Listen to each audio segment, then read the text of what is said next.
Today is Tuesday, August 27th, 2019. This is a regular meeting of the Los Angeles Board of Police Commissioners. Madam Secretary, please call the roll. Good morning. Let the record reflect Commissioners Decker, Bonner, Sobroff, Figueroa Villa are present, and we have a quorum. Thank you very much. Madam Secretary, we have 3 items on the regular agenda. Are there Commissioner questions on A, B, C? I have some questions, yes. On which items? And Madam Secretary, are there public comment cards on A, B, and C? Yes, ma'am. We have 3 on A, 2 on B, 3 on B, and 3 on C. And 3 on C. 3 on Very good. each. We'll take them in order then. Calling the first item, the Inspector General's report of August 16th, 2019 regarding the review of Ethics Enforcement Section. And Commissioners, if I could just introduce the item briefly, and then we can try to make sure we answer any of your questions. So Mark Smith, Inspector General. In front of you today are Assistant Inspector General Camelia Naguib, Police Performance Auditor 4 John Grostidier, and Police Performance Auditor 3 Sarah Richardson. As the Commission is aware, the Department has an ethics enforcement section that reports periodically to the Commission. The EES, or Ethics Enforcement section, conducts different types of tests on employees of the Department. Some of those tests are complaint intake tests. They determine whether or not an employee who is supposed to take a complaint of misconduct indeed does so, and that a supervisor is involved, as well as integrity tests that measure other forms of conduct of employees of the Department. Once the Department reports on its EES activities to the Commission traditionally requests that the OIG do a further review of those tests. At the direction of the Commission, we have reviewed 4 quarters worth, 1 year worth of EES tests. That's third quarter 2017 through second quarter 2018. And we specifically looked at test design, execution, their approvals, classification, and their supporting documentation and recordings. Our goal is to make sure that they were operating really within accord of their standard practices as they conducted these tests, looking for consistency and accuracy. Overall, our findings were very positive. We feel very good about what the EES section is doing. They are living up to their standards quite well, and we feel that the Police Commission should have confidence in their activities too. As we are the Inspector General's office, when we do such reviews, we do them thoroughly, and any point where we can identify areas for improvement or things that we think can be strengthened, we will always report on those as well, and we've done so in this report here. To take you through just very briefly some of the things that we found that we hope can be further strengthened and corrected, I'm going to turn it over to Assistant Inspector General Camelia Naguib. Wonderful, but if you wouldn't mind if you could introduce yourselves so we have your names in order. Thank you. Sure. My name is Camelia Naguib. I'm the Assistant Inspector General of the Audit Section. Captain Alex Vargas, Commanding Officer of Special Operations Division. Office of Inspector General. Thank you. Sorry, Ms. McGee? Sure. Good morning. I'd just like to highlight some of the recommendations that we made for improvement. The first is more of an overarching recommendation. We found that EES does have established administrative procedures for conducting its tests, and that it uses a number of forms to document each test and its disposition. We also found, however, that the section does not currently maintain written guidelines that describe these procedures. We recognize that some aspects of the process, such as methods and scripts used to conduct the tests, are sensitive and should be kept confidential. With respect to administrative procedures, however, we believe that developing written guidelines would help to ensure consistency across cases and over time, and to ensure fair treatment of employees. These administrative procedures might address, for example, the requirements for the planning, approval, disposition, and documentation of each test. The second area has to do with test disposition. We noted 9 complaint intake tests that were classified as a pass because the employee appropriately initiated a complaint as required, but where there were other policy or performance issues identified.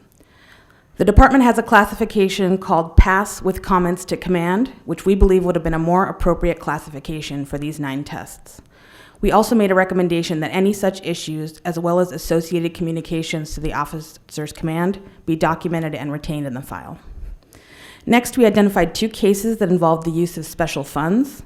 but where the approval paperwork for the use of the funds was not retained and was thus not available for our review.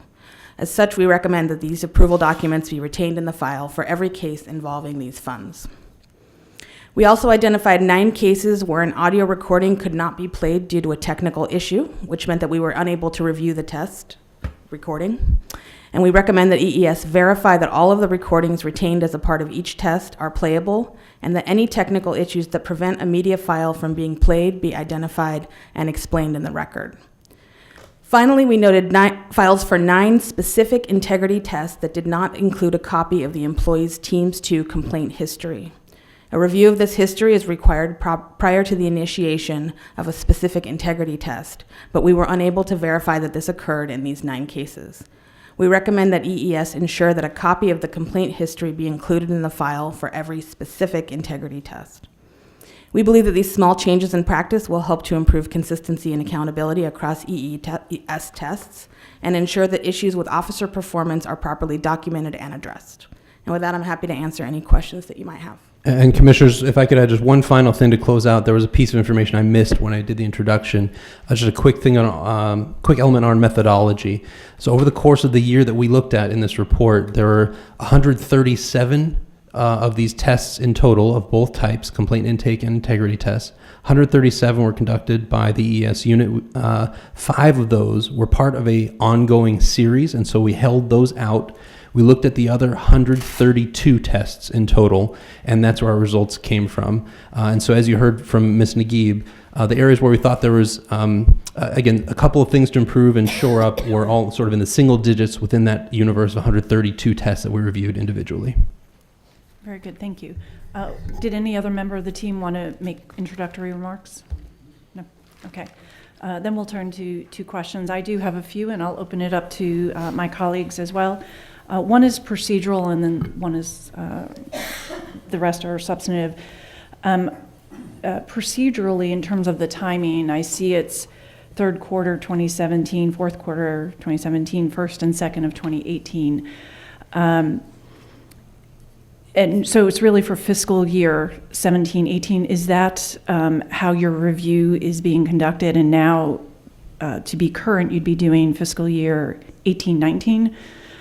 Would be sometime within the next few months? I think that's likely. I think the latest report that has come to you is first quarter 2019, so we would still have another quarter to complete Still before have we another begin quarter. our review. But as soon as that quarter's complete, then your review begins. That's why we're getting it from 17-18. Is that That's correct, accurate yes. procedurally? Okay. Yes. My next question has to do more with substance. And just for warning, it may take me a while to get to my point, so apologies for that.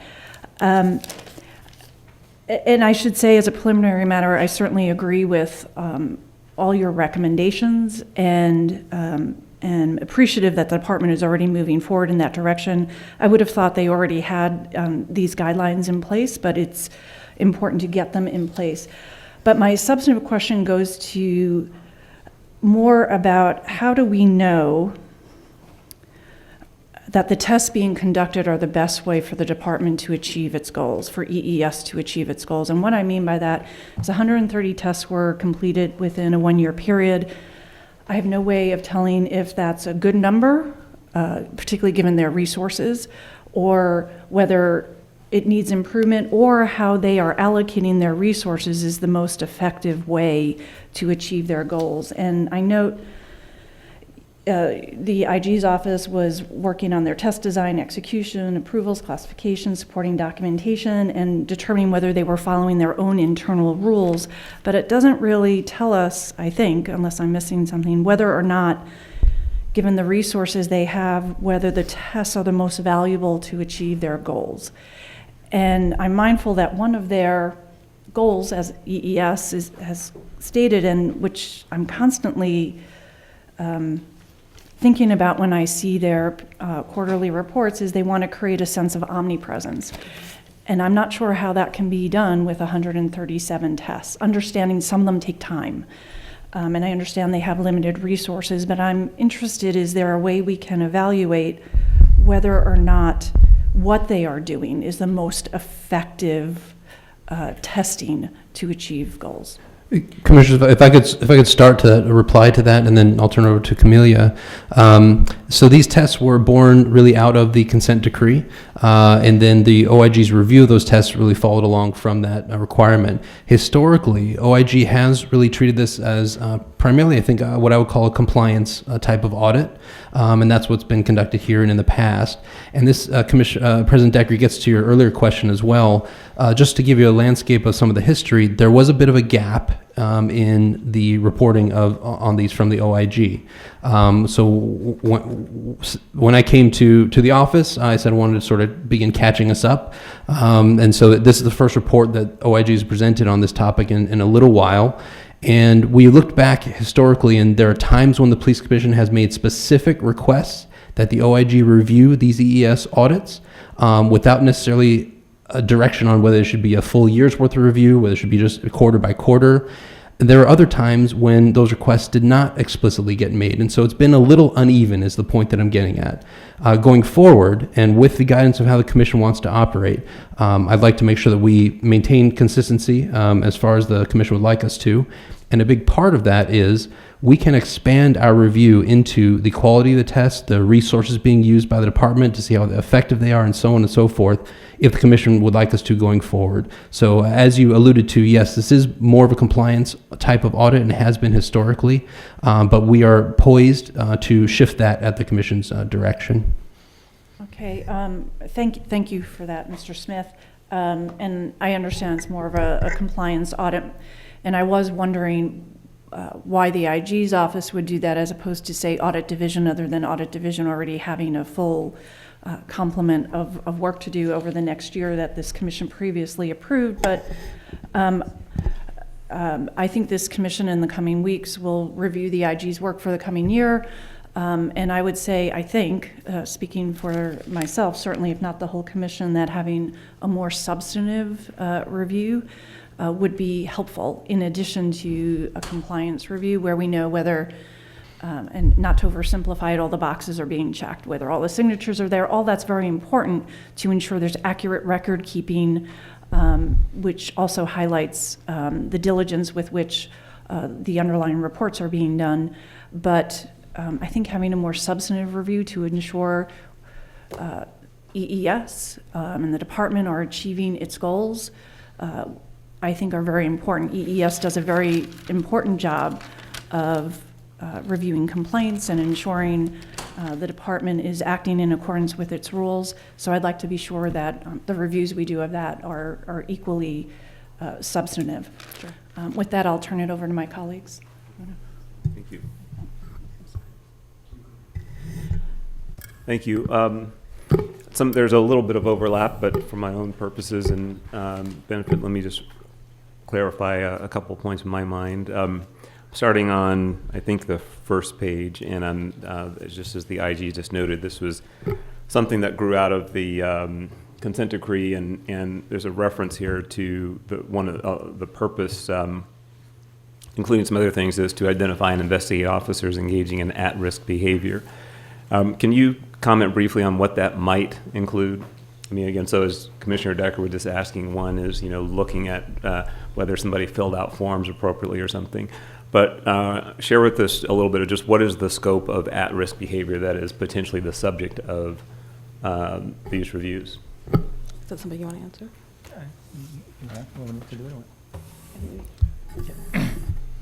Good morning, Commissioner. So when we identify individuals, rather, if they're specific, it's through the command. I would like to see that number improve from what we've had this last year. So we are making a push for that, to have commanding officers, divisions identify those officers for specific tests. For random, we use different. Excuse me. Do you understand? What I'm asking is, what is the potential scope of activity that might be included in this review? So what I'm specifically asking is, again, is this just looking at how people fill out paperwork, or might it include use of force? Might it include bias policing? What is the potential scope of underlying activity that might come within the review, either of EES for our tests? audit? Yes. So if we do specific for telephonic, would be complaints, whether supervisors are initiating complaints when they're required to.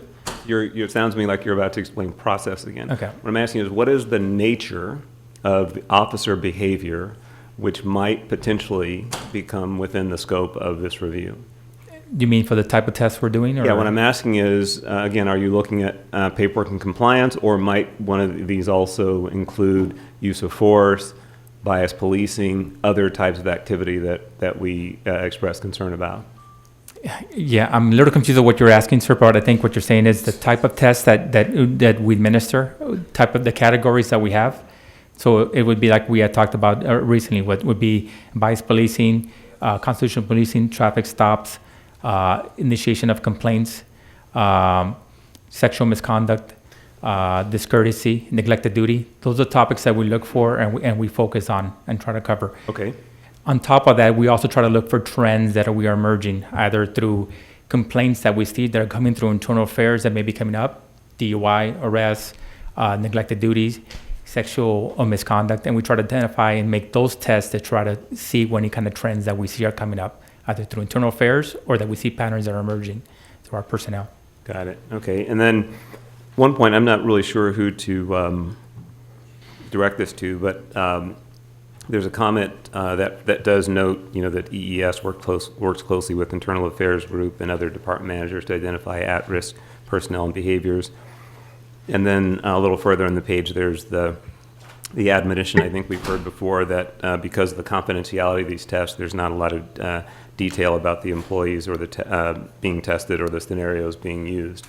And I think I had made a suggestion at a prior commissioner meeting, I think when the Internal Affairs and others were giving a report, that I think it'd be beneficial to, if we needed to in closed session or what have you, but at some point to understand really how this whole process fits together.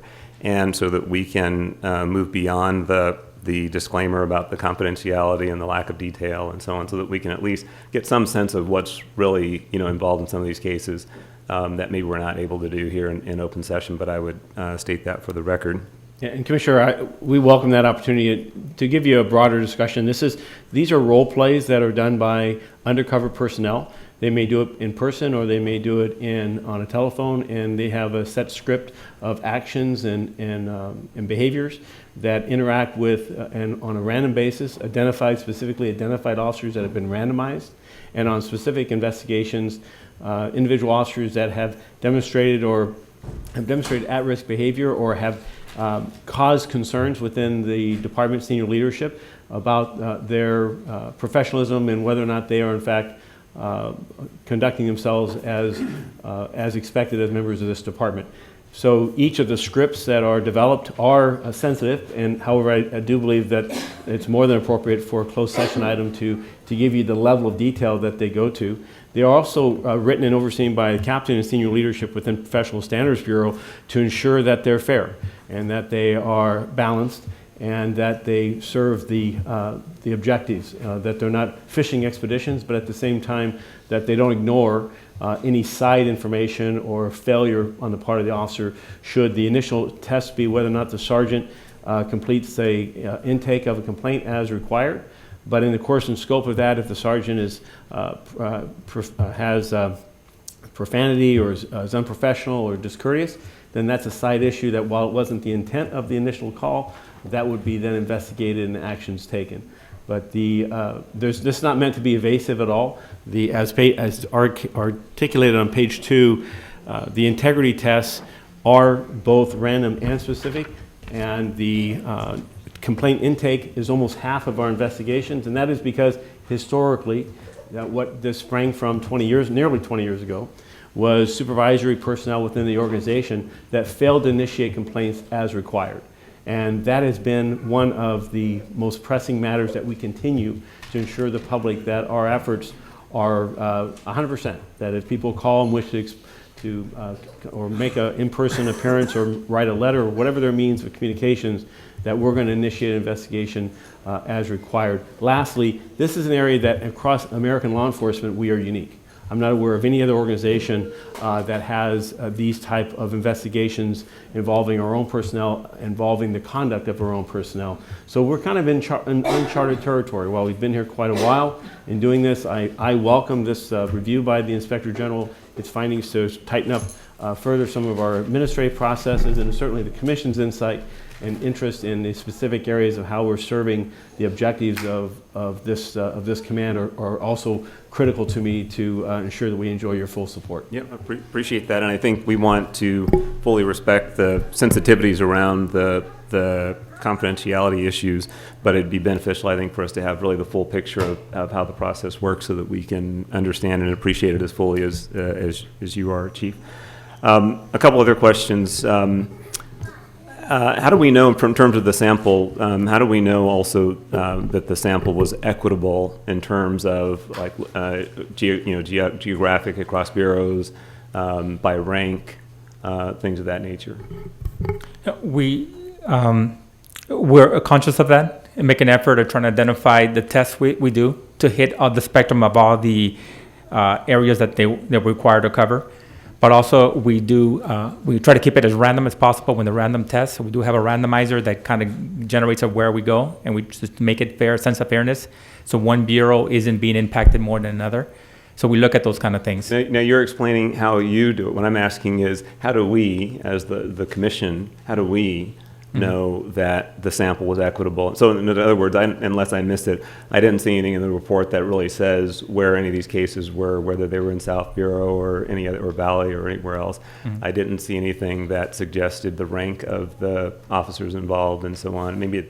So that's what I'm asking is, how do we get the same level of comfort that it sounds like maybe you have, that you looked at the equities? I didn't complete the report, so it would be. I can just say that's something we can focus on more in our next report. It's not something I'm prepared to answer right now, but certainly we can look at that specifically in our next report. Are you satisfied that even what's reported here reflects, an equitable look at I would say generally yes, but I don't have the statistics in front of me to be able to provide more detail on that.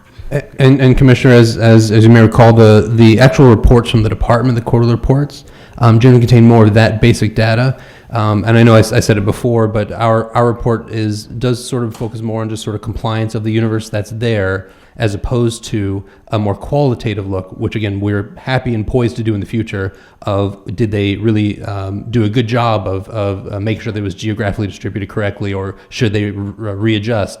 We did not look at that here, and traditionally have not, but we can. But the actual data that you're looking for of where did these take place, who was tested, you'd find, I think, more so in the department's own report. But there may be some limitations because of things you mentioned about the confidentiality, and so I think a closed session meeting will help with that question as well. Yeah, no, I think that was a similar response that I only vaguely recall getting and hearing the department's report as well, which is why I'm still curious. Before I close, I would, I think Commissioner Decker was also asking this, maybe in a different way, as to can you explain just again why this report comes so long after the fact? Yeah, and I'll just say we had, like I said, fallen a little bit behind when I got into the office. There were actually a couple of years where I think we didn't do these reports. But again, the requests for them, I believe, were a little uneven from the commission too. Sometimes they would make a specific request when approving the department's presentation that the OIG then conduct an audit in the future. It did not specify if it should conduct an audit of that quarter or to gather things together. It was kind of just general, and sometimes those requests actually didn't come through at all. And so the landscape was just a little uneven. When I got here, I said, well, let's begin the process of catching up.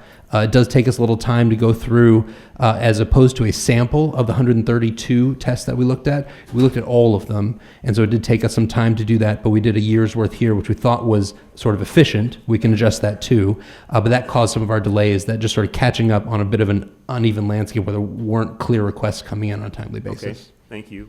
So I would just ask, I'm not sure if it's a request of the chair or Mr. T-Fink or whomever, but how we get the closed session briefing lined up at some appropriate time. Right. So I think what I'll do is I'll ask you, Mr. Bonner, to work with Mr. T-Fink and the city attorney to ensure we get that as appropriate on a Sure. upcoming agenda. And I certainly appreciate you taking the lead on that, so we can be sure all of our questions are answered. Did you have anything else, sir? No, thank you.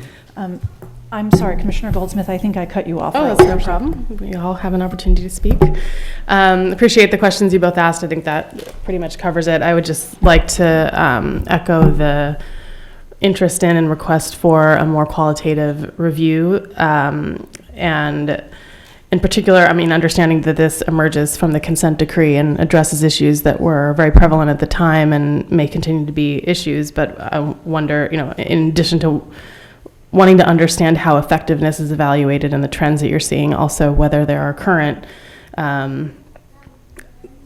risks that may be contemporary and may or may not have been contemplated at the time that these tests were developed, to ensure that we're keeping up to date with the issues that are arising today.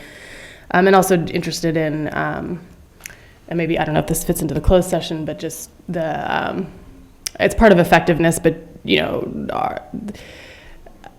are we sort of changing it up? I mean, just in my own experience from talking to officers, there's a very clear, and there's a lot of sort of jokes about certain types of tests that get done over and over again that they're very aware of and very attuned to the point of, becomes sort of a joke and kind of an overcompensation.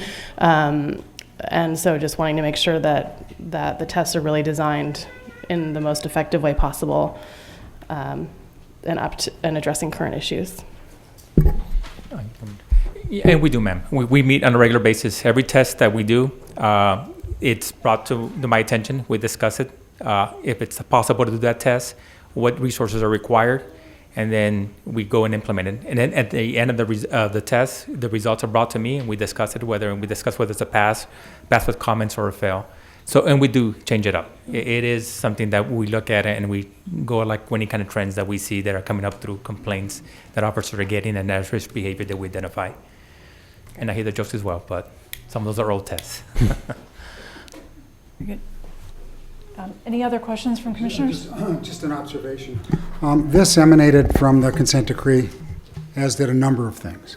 The consent decree is over, and there's no obligation on the department to continue specific things, and I think it is important and admirable. This is just one case where we have continued to live by the recommendations of the consent decree way beyond the obligations. And I think as we look at these and as time changes, yes, there can be tweaks, there can be a little more of this or a little less than that, but globally, the idea that this department has taken the requirements, the communications of the consent decree, and brought them into perpetuity, I think is a wonderful statement for this department.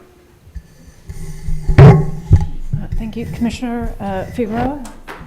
You're fine? Okay. Very good. Madam Secretary, how many public comment cards? We have 8 public comment cards on 1A. We start with Mr. Herman, Michael Novick, Jonathan Foster, and Gina Viola. Mr. Herman is not here. He's in the back. Oh, he's in the back.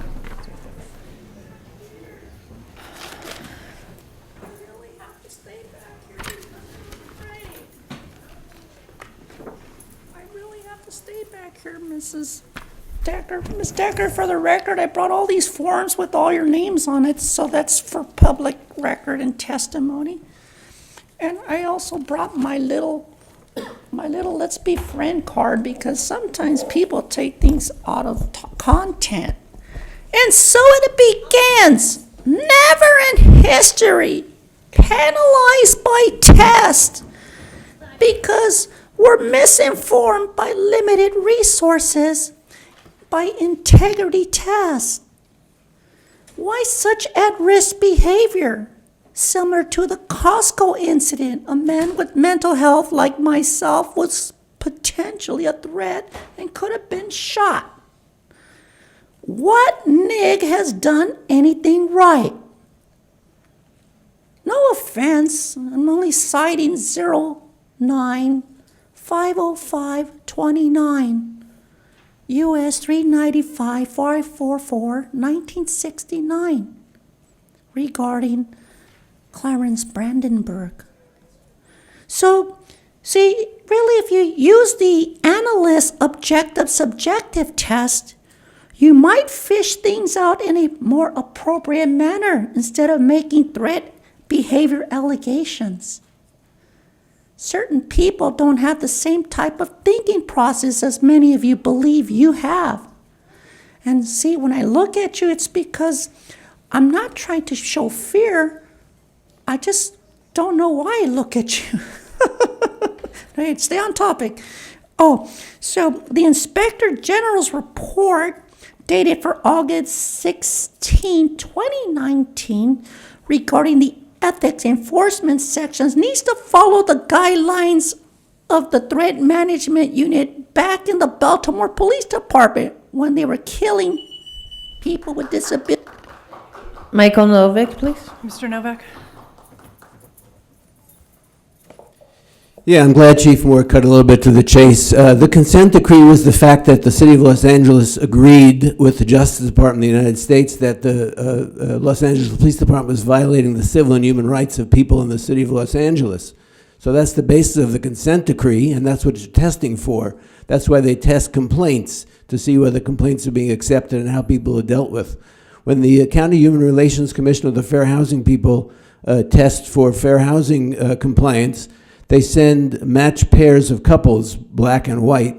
So is the testing that's being taken place actually testing for the question of racial bias or gender bias in the LAPD? That's the question you need to be asking. Are they sending people with a similar complaint but different racial backgrounds or different ethnic identities to the same officers to see how they get dealt with or not?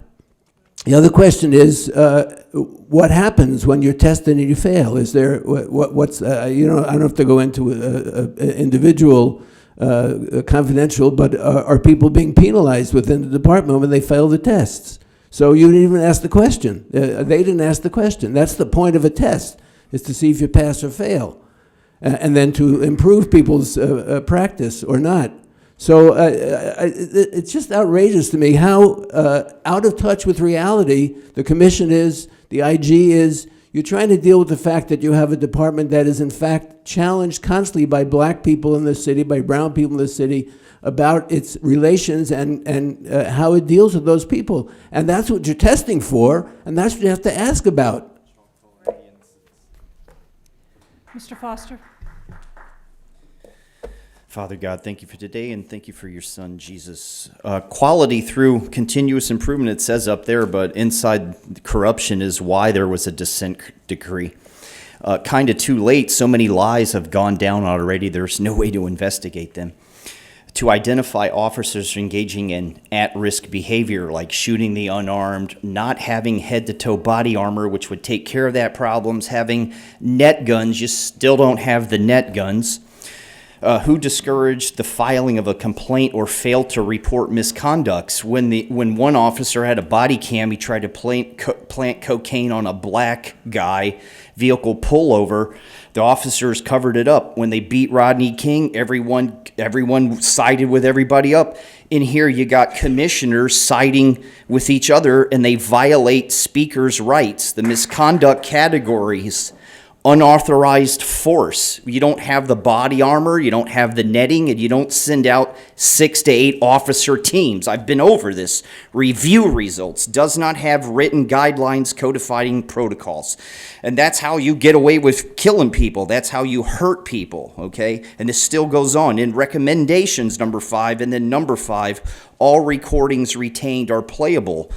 And explanation if not playable. What was the explanation for the 22 minutes that are missing from the jail, and then jail staff only got fired, they didn't get arrested? That's what I saw. I went down your list. I think it starts again. I think it's the quality through continuous improvement. It is slower than snails could ever have a broke leg. And I've seen it nationwide. And I've already been on this since I was like 5 or 6 and 75 or 76. I mean, so stupid. The next speaker, Gina Viola, followed by the Red Chief, Hamid Khan, and Jamie Garcia. So a compliance audit that you did 132 tests on. Even I could understand Mr. Bonner's question about who's being tested. I understood it the first time he asked it. Why don't you use the situations that you have that clearly can't be in compliance, like opening fire in a crowded mall? That can't be a compliant situation. You have tons of situations where you could use those for testing to see what's being done, but you don't. And I'm delighted to hear commissioners push back with questions, and I think it's very telling that the chief always has to weigh in when those questions get too deep, even for the Inspector General. I think that's very telling, very telling. Again, I'm happy you're asking the questions, but you're not asking the right questions. And the other problem is, what we always come to the resolution on is, we'll take care of that in closed session. So again, it's under the shroud of secrecy that these things get any type of illumination. It's not here where it should be. It's not here in front of the public. It's not in the meetings that are held in a very inconvenient time and place for those of us to hear things. But again, at the end of it all we're going to know is that you're going to go into closed session to discuss what really matters, the results. That's all. Turn off your device, sir. I'm sorry, who's our next speaker? The Red Chief, Hamid Khan, Jamie Garcia, Akili, and Adam Smith. Good morning. Red Chief Hunt. I want to welcome the new president. We got rid of the peanut gallery. Just to say that, I need to touch on a few bases. Guidelines. If it doesn't have any guidelines, it's unconstitutional and it's vague and ambiguous in any federal court situation. I test the system out on a daily basis regarding the officers and things like that. I'm going to give you a good example. I was on the Metro, and one of the officers, they arrested me on a broken transit system, and it cost them $40,000 to arrest me. And when I was filing complaints and stuff like that, you figure after all the complaints, and Metro wasn't even up and working right, and they had the nerve to arrest me. And this is like the 89th time they arrested me without any guidelines. So if you guys really want to hear an expert witness, come see me and come talk to me, because LAPD is still out of whack. They still don't have any guidelines, and it still haven't been any real improvement as far as the officers' training and how they deal with the black and brown people. So I don't know what to say. It's just like it starts at the top of the leadership, and it's supposed to trickle down, but that's not happening. You guys need a lot more training, and you guys need a lot more dedication into what's going on with you guys' programs. Like I said, if it doesn't have any guidelines, it's unconstitutional. That's an easy one, Hunt versus the city of Los Angeles, where you guys paid over $500,000 for that one. Thank you. Mr. Khan?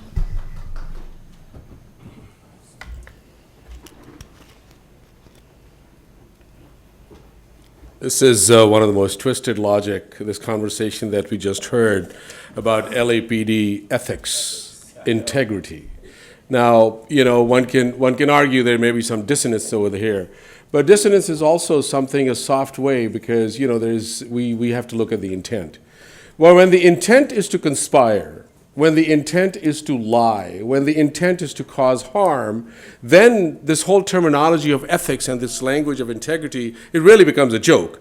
And Dale Bonner, I think the ethics piece and the integrity piece was very clearly driven through this very procedural audit of the laser program, where even the commanders were saying to go ahead and manufacture basically reasonable suspicion, to not even follow your own risk assessment scores. And that wasn't even a policy audit. That wasn't even a process audit. That was a procedural audit. So before you even go into that, I think the question is, and then let's talk about Predpol, roundly being criticized. For the last 6-7 years, we've been raising this issue about data-driven policing. They don't even have the courage to answer. It's been going on since March 12th. Well, what the fuck happened to Predpol? Where are we at? Right? It's being roundly discredited. And I don't know if there's a conspiracy going on, somebody's on the take, what the heck is going on? This has to stop. So we have to look at the big picture of this integrity and ethics enforcement when we talk about it, because this spin on language continues on. What about the conversation on the See Something, Say Something program? What about the clear license to racially profile and weaponizing these programs into majority white communities? Those are the numbers. That's a procedural audit. That's not even a policy audit. And then Soboroff has the audacity to come back and talk about the consent decree, where he was presiding over when the antennas were being broken of patrol cars. So I think this whole conversation of twisted sir. logic needs to be constantly. Thank you, sir. Ms. Garcia, you're next, ma'am. Thank you.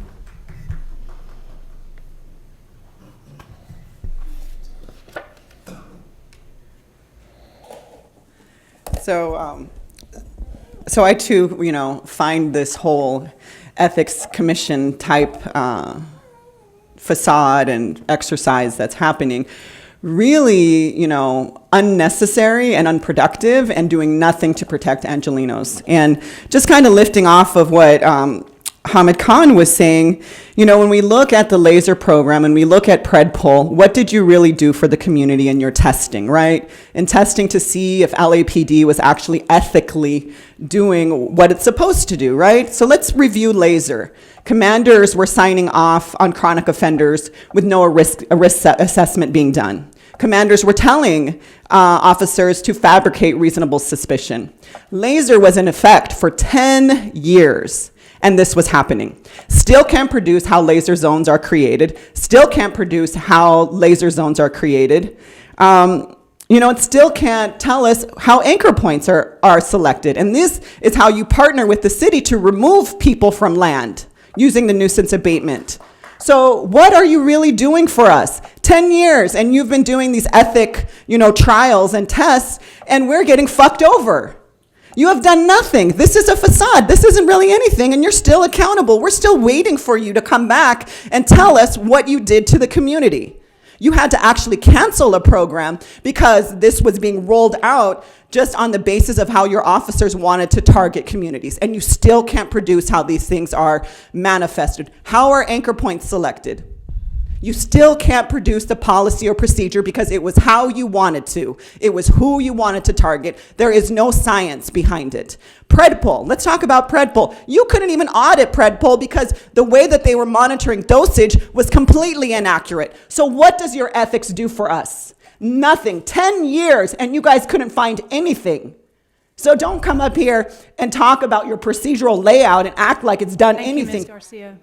Thank you, ma'am. Mr. Akili?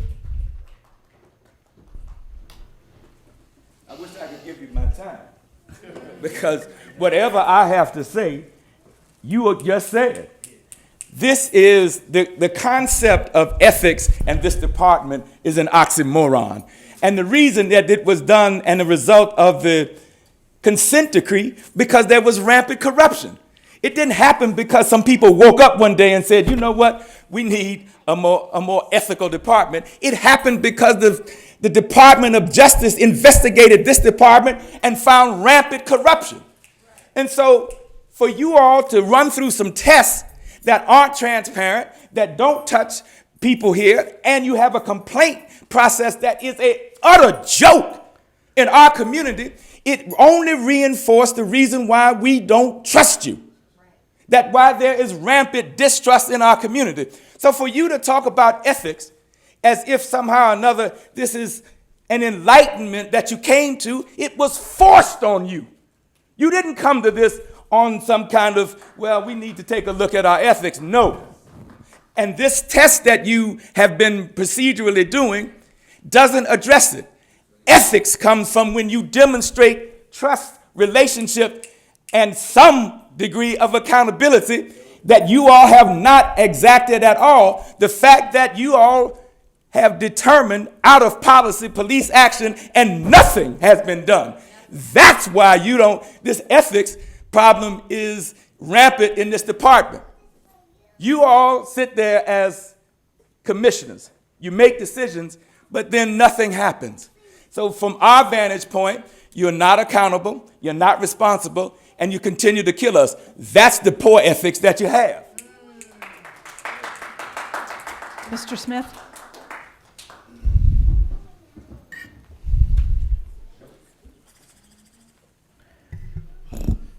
Hi, good morning. I hadn't really planned on speaking on this, but when I saw Steve not even have a question and just feel like he had to make an observation, that whole I'm a white guy, so I feel inclined to speak. I'm kind of feeling that right now as well.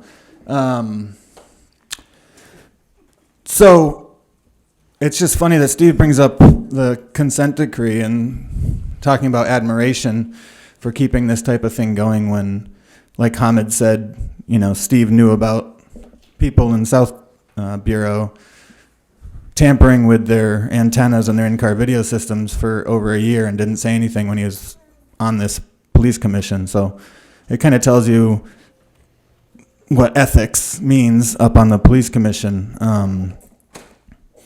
And especially, like, I mean, Mr. Bonner worked on the Christopher Commission versus Steve, who ran for mayor against the consent decree. So you can't really believe what the fuck Steve has to say about the consent decree anyway.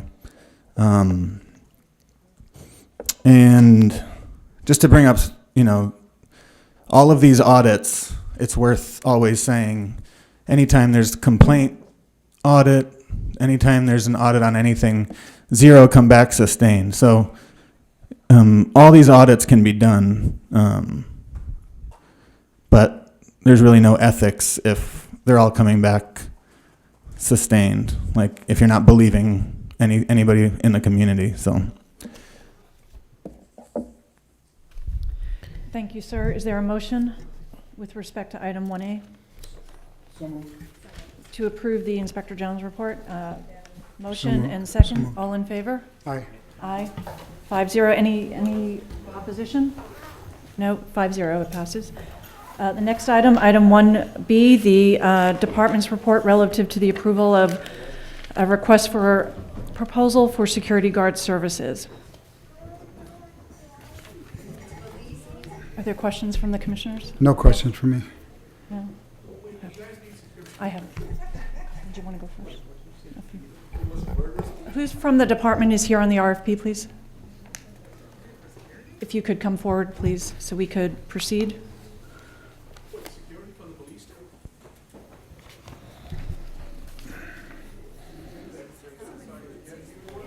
And please introduce yourselves. My name is Nancy Camarada, Senior Management Analyst 2 with the FOD Contract Section. Richard Muskies, Captain with Security Services Division. Louis Laudermilk, Senior Management Analyst 1, Contracts. Good morning. Thank you for coming this morning. I think all the commissioners have read the materials before us.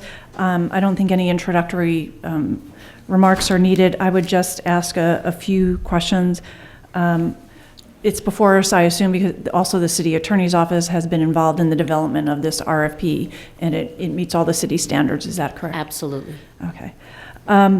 Without going into the details of the security protocols, I would like to have a better sense of how these services are used. Particularly, I note in the RFP there are you're requesting for services of armed and unarmed individuals.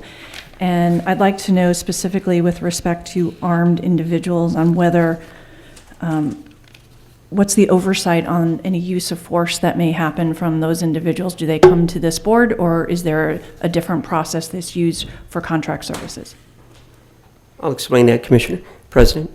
Currently, the process is for any use of force for Security Services Division to send out a supervisor to conduct a preliminary investigation on it, as well as the contract security administrator, the company themselves, have to send out their management team and supervision to conduct their investigation, since it's their employee in the use of force. And then we mirror that and we submit it up to our Bureau for review. Does it come to this commission? Captain, can address if you, in the sense of a use of a deadly force, if an armed officer were to security officer will use his or her firearm in the course and scope of their duty, what level of review? Who reviews that actual matter?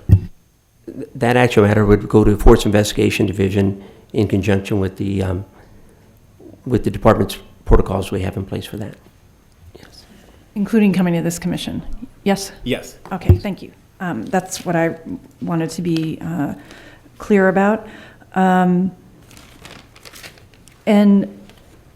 do these security officers, do they obtain training consistent with LAPD standards and protocols?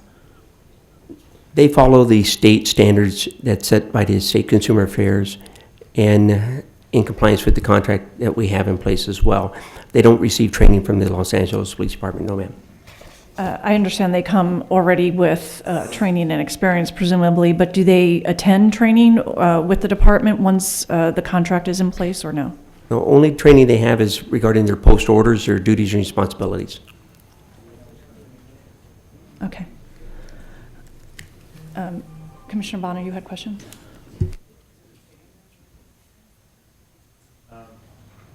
Thank you. Good morning. A couple of questions. I'm just going to start at the beginning. One, there's a point that's made a couple of times about the decision to whether to use this type of security is based on many factors. Can you talk a little bit about what that process is, like who makes that determination, and give us some examples of the factors that are considered? Yes, I'll give you a little background on the use of the contract security officers. They are used to help supplement the Los Angeles Police Department Security Services role for where we had assigned normal security officers. But there's normally a higher level of area posts that we need assigned than we have of officers available, so we supplement and use them as well. But in addition, they're used by other city departments and for their specific needs, and so they piggyback off the contract and use it as well. And we just help facilitate that, and then those departments work directly and pay the contract companies themselves. And so that could be for a slew of assignments, such as a special event. It could be something in short-term period of time that they need them for a location, or for long-term durations, such as recreation and parks, and El Pueblo uses them on a regular basis for standard post assignments. So let me walk through this a little bit. So my understanding is there are some departments that have assigned security or security assigned from the LAPD. In some cases, whether it's those departments or the 70 or so others that may request security services and go directly to the contractor and process their own invoices and so on. Let's take each of those separately. First, for those where the police department is responsible for the security for some department or agency, and again, where you would normally use officers, but you have a request and you're determining whether to use the contract officers instead. First question again is, who makes that decision, and what factors are considered in making that determination? These positions are normally posts that have been going on for years of service levels, and so normally the commanding officer in coordination with our contract unit will talk about the needs and what the needs are for that specific assignment, where the funding source is going to be for that, and then and depending on the location, determining what contract company it's going to go to as well. Because we divide them up, trying to give them in specific geographical areas or assigning to certain departments to work for as well. So is this the kind of decision that's made on a programmatic basis? In other words, you're looking quarterly or something, looking at big picture staffing needs and making that determination as to which ones you're going to satisfy with department personnel and which ones are contractors? Or is it on any given day of the week when you're looking at what force you have available, and you're looking at the need for security services, somebody's running a calculation and making a determination as to you're going to deploy the contract officer instead of the uniformed officer? There's two types. There's a long-term where we know, such as city personnel department, to give you an example, where we know that we're going to continue to have officers assigned there from the contract to provide service at personnel or medical services. So those are set on a standard basis where they're annual. And then we have the ones that may come up short-term notice that they may give us. Another department may request something for short-term or 2 weeks or 3 weeks coming up in advance. They normally let us know, and then at that time we make those determinations on the funding source as well as the personnel that we're going to assign there from what company. And in those cases where these other departments that may go to the contractor directly administer those services, are they still coordinating and coming through the police department, or I know they understand from a procurement standpoint they have the right to piggyback on the contract and so on, but is the police department still involved in determining whether the use of the contractor is appropriate and necessary in those cases as well? Yes, they are. So that request comes to the department first, and then in the event you don't have the necessary workforce, the agency or the department's able to then go to the contractor and use those services? Yes, we have letter of agreements with each department, so they submit it per each request that they have. And going back to some of the questions that were asked about the officers themselves, you mentioned that that they don't train with the department. But do you know what is the potential? If you compared the post training that I'm talking now about the armed officers, if you looked at the post training that that officer has, the contracted security officer has, and you look at the training that LAPD officer would have, can you comment on, are they close? Are they comparable? Is there gaps? Or the state requires the security officers to have the 1 week of laws of arrest training that they have, and then that's mainly classroom, and then they have instructions, and then they have an additional week for those that carry firearms as well. But they also have their baton training, their pepper spray training as well, and then each company provides additional training that they feel that their security personnel may need. As compared to the security personnel within the Los Angeles Department, is our department has a 4-week training program, an academy program for our security officers that gives them department policies, procedures, as well as all those things that are required by the state. And those are for security personnel. Our police personnel are much higher level of training, which is state post regulations, and security are not regulated by post. So I think one thing I learned, if I'm understanding you correctly, that even in the event the department were providing the department personnel, they're not necessarily sworn officers. No, they're not. And so are they ever sworn officers, or is there an entire contingent of security officers within the department who provide the service? What I'm asking is are the officers under your command, are they sworn officers that like we see here, or is it a specialized unit of security officers who are employed by the LAPD but are not that haven't gone through the academy, don't do all of the same training that all of the other officers do, but they're a subset of officer within the department? From within the employees of our division in the department, we have over approximately 120 sworn personnel in the division, and then we have just a little under 200 with full-time and part-time security officer personnel that are non-sworn. And in terms of the way these contracts work, can an officer in their spare time also be in the employment of one of these contracted firms and provide the service when they're not otherwise on duty? Not working for the City of Los Angeles contract, no. So there is no situation where someone under one of these contracts that shows up to provide security is also a currently employed police officer? That's correct, yes. But they could be a police officer from another city or another, like from Torrance or West Covina or Pasadena, but just not a city LAPD officer providing a contracted service for the City of Los Angeles? Yes. Okay.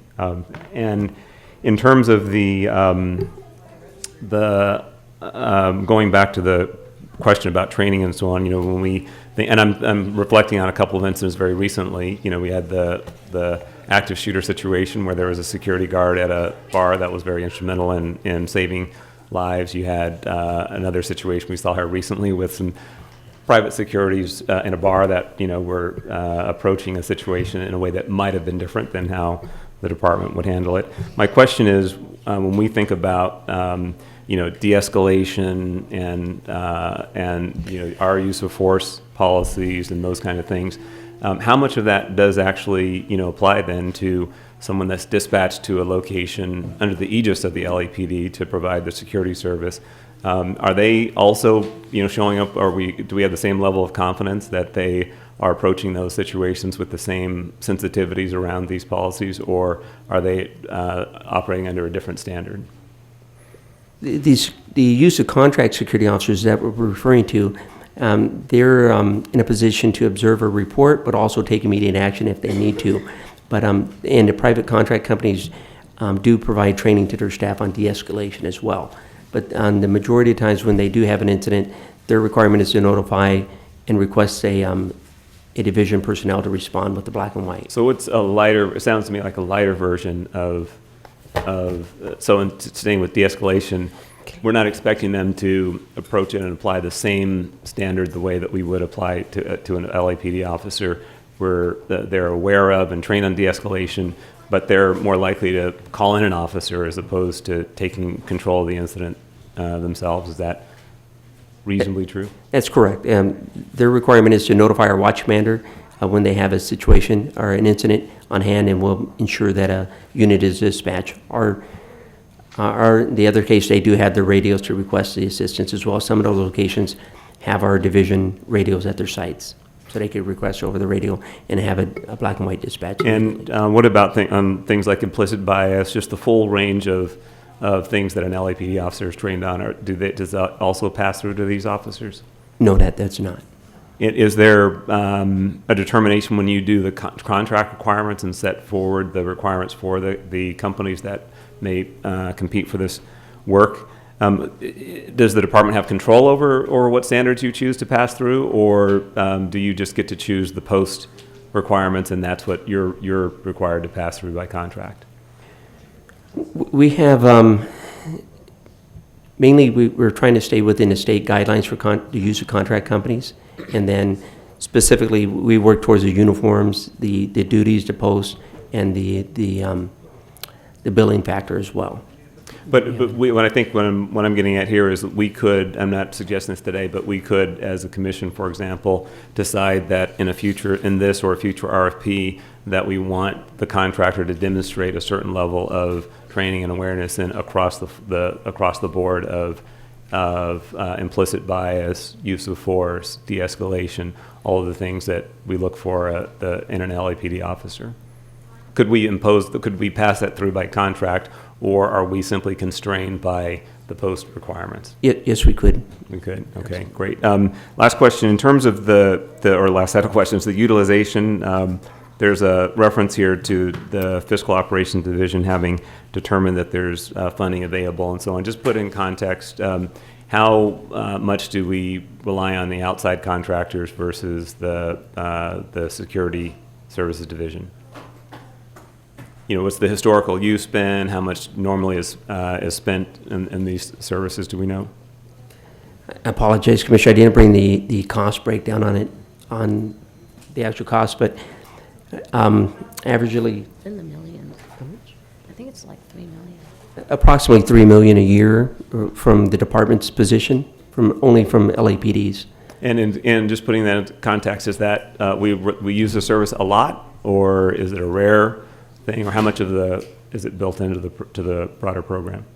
It's quite a bit, sir. We actually deploy approximately 100 contract security officers a day throughout the city. Okay, thank you. And then last question. I think you're the procurement expert. So somewhat. I understand the reference in the charter provision that allows you to make the determination that low bid and those kind of things are not appropriate. I understand that, but I think it's part of the language probably from the charter that says that there are other important considerations than cost, and thus competitive bidding and accepting the lowest price are not practical and advantages the city. I understand the price part of it, but you are competitive.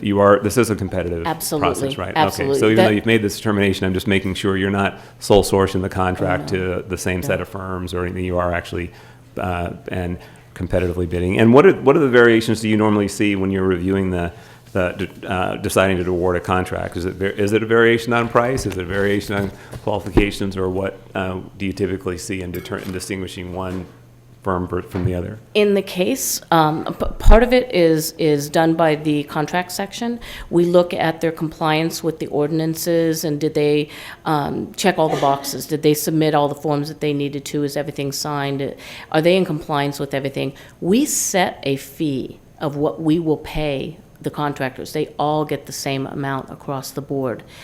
As far as the rest of the details, we pass it to the end user, in this case, Security Services Division, to continue evaluating the proposals. We only look at one portion of it, the compliance with the city ordinances in our section, and then we have the end users look at the rest.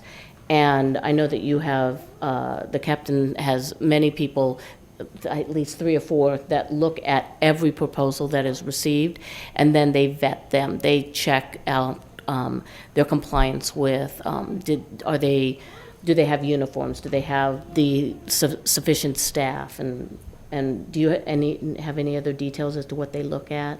I know Lieutenant Engel works on that. Yes, yeah, we look at for, as Nancy mentioned, for all the requirements in the RP, such as their uniform compliance to living wage ordinances, as well as their equipment to state licensing, and as well as the city permits that are required as well. So just cutting the last question is, how do we weed out the bad actors? In other words, how do you make sure, who looks at, history of complaints or any failures in the performance of the contractor and other contracts or things of that nature? Yeah, part of that's through the commission's permitting unit, and they too have a component in there to verify the company's suitability as well as the background in each employee they do as well as the background on the companies. Thank you. Just a few follow-ups. My recollection from having worked on RFPs and contracts in the past is this RFP goes out, you have a conference where the proposed bidders, is that the right term, come and they hear from the department or the city the specifications of what you're specifically looking for. Is that generally correct? I might be... Yes, correct. That'll be in 2 weeks from the date we release it. Okay. So this is the RFP. You have that conference. People then submit their bids. There's a selection process, and then a contract would be coming back to this commission in the future. Is that right? That's correct. We come back to the commission 3 times. This time to release the RFP, the second time to approve the vendor or vendors, in this case usually vendors, selected, and the third time we come back with the final contract. When we come back the second time, the vendor selected and permission for us to negotiate a contract. Understood. So at this stage where an RFP is being issued, which is, I read the document, it's consistent with other RFPs, vague. It says enough to allow individuals to come to the conference to hear the details. At this stage, I don't believe it's too late for at the conference to highlight some expectations that certainly I think the commission has, and I think it's fair for the department to articulate that as part of the selection process, you'll be evaluating their training and similarities to the LAPD standards, not just to post standards, implicit bias training, de-escalation training, and that should be part of the selection process for any entity that is contracting with the LAPD, particularly those that could be in a situation of using force or dealing with the public, where there's a chance that I understand the chance is much lower given their work assignments, but nevertheless, I think we need to explicitly state that. Am I right? It's not too late to include that? It's not too late. And I think you're hearing from the commission that that's our expectation. So when the contracts come back, we're going to be asking questions about what you did to achieve those goals. Okay? That's understandable, yes. By the way, and I appreciate and support those additions. From a liability standpoint, where does the ultimate liability rest for the behavior of any given contracted security officer? Is that does the contract document, do they indemnify the city and the department, or Absolutely. is it ultimately LAPD responsibility? Well, I can answer that. I mean, Yeah, the contract it's both. I mean, the reality of this is these are contract employees that their conduct is reflective on the conduct of the city and the reputation of the city, and particularly the Los Angeles Police Department. So we share with you the interest that their training and standards and so forth, as articulated on page 1 of the background introduction, that it contains these areas and that it addresses them. I look forward to these organizations. It's been my experience for the last 5 to 10 years is that they're very responsive to the department's desires, and they also strive to ensure the conduct and training of their personnel is responsive to effective communication, problem solving, alertness, courtesy. So I look forward to us, but we'll be more explicit. Certainly, I think it's worthy during that pre-conference, and then. But ultimately, their conduct is a reflection upon this department. So that is why, while there may be the inability for us to look at, for instance, their use of force in some formal alignment of the department's use of force as defined by the charter, let me assure the commission that any use of deadly force by a contract security agent would be of absolute interest and priority for us to investigate and understand the circumstances. And I would forward my findings to this board as to why those actions occurred and assessment as to their appropriateness. Thank you. Are there other commission questions? Good discussion. No. How many? Oh, yes, ma'am. Once you come back with the recommendations, is there an appeal process, and who listens to those appeal process for those that didn't make it? Yes, there is an appeal process. It's usually around Section 10 of the RFP. Any request for appeal would come to my section. Since we did not vet out we're an unbiased party, then we could have them bring any evidence or any issues to the panel that I would assemble, and we can, or whoever will be in charge, since I'll be retiring soon, would be able to bring their concerns or their issues to that panel, and then we would then go and discuss that and respond in writing as to whether we're going to reissue the RFP, if there was anything substantial that we need to look at. And they're still not happy. We ultimately approve those, correct? So they can come here and appeal Absolutely. to us. Oh, absolutely, yes. I have one quick one. We had an event standing side by side, or LAPD, and next to it is somebody who's a security guard services. As a security guard services, are they wearing anything that says they're part of LAPD or on loan to LAPD, or do they look? What do they? Is it their private uniform? It's a private company's uniform, sir. Okay. And they don't wear anything that says Los Angeles Police Department. So when they're working under contract with us, they wear exactly the same that they would on other duties, non-LAPD other duties? Correct. Okay, thank you. Any other commission questions? No. Madam Secretary, do we have public comment cards on 1B? We have 7 cards. We have Mr. Herman, Michael Novick, Manuel Jimenez, Hamid Khan, Adam Smith, Jamie Garcia, and Parker. Very well, Mr. Herman.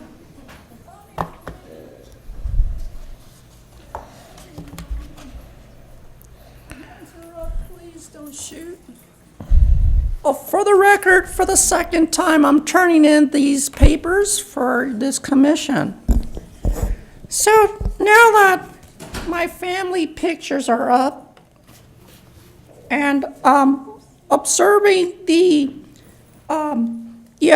vague and ambiguous guard service, I find it under the bad actor that they will not comply to the guidelines that are unconstitutional that we as citizens find with the LAPD when we feel threatened, and the use of not being controllable when you're using your de-escalation process like you did at Costco, shooting the family and their disabled son. Sir, you need to get on the matter I'm of sorry, the yeah, RFP. you're right, because see, once again, describing the uniforms for the new security, I advise the public that we should have them dressed just like this, Ms. Decker, so we can identify that it is security. And the process of security in this picture shows they have no guns. Can you believe that? Look, Bagdasarian, no guns. Look at that. So you see, everybody, 0950529 regarding US 39544 1969. And Watts versus the United States, we gotta learn to protect the public's interests and their well-being and safety when we don't have adequate training for those who possess a gun. That's why we need to get more TROs. That's my public comment. Thank you. Mr. Novak? You forgot your pictures. I submit those for the record, sir. Officer, can you take those, please, and all the papers? Mr. Novak, can you give that to the officer? Thank you.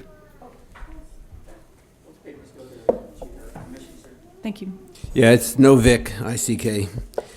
Yeah, so it's a little jaw-dropping that the LAPD has to hire security guards. I'm curious as to whether this contract is above and beyond the general budget of the LAPD for its own operations or not. Nobody asked that question.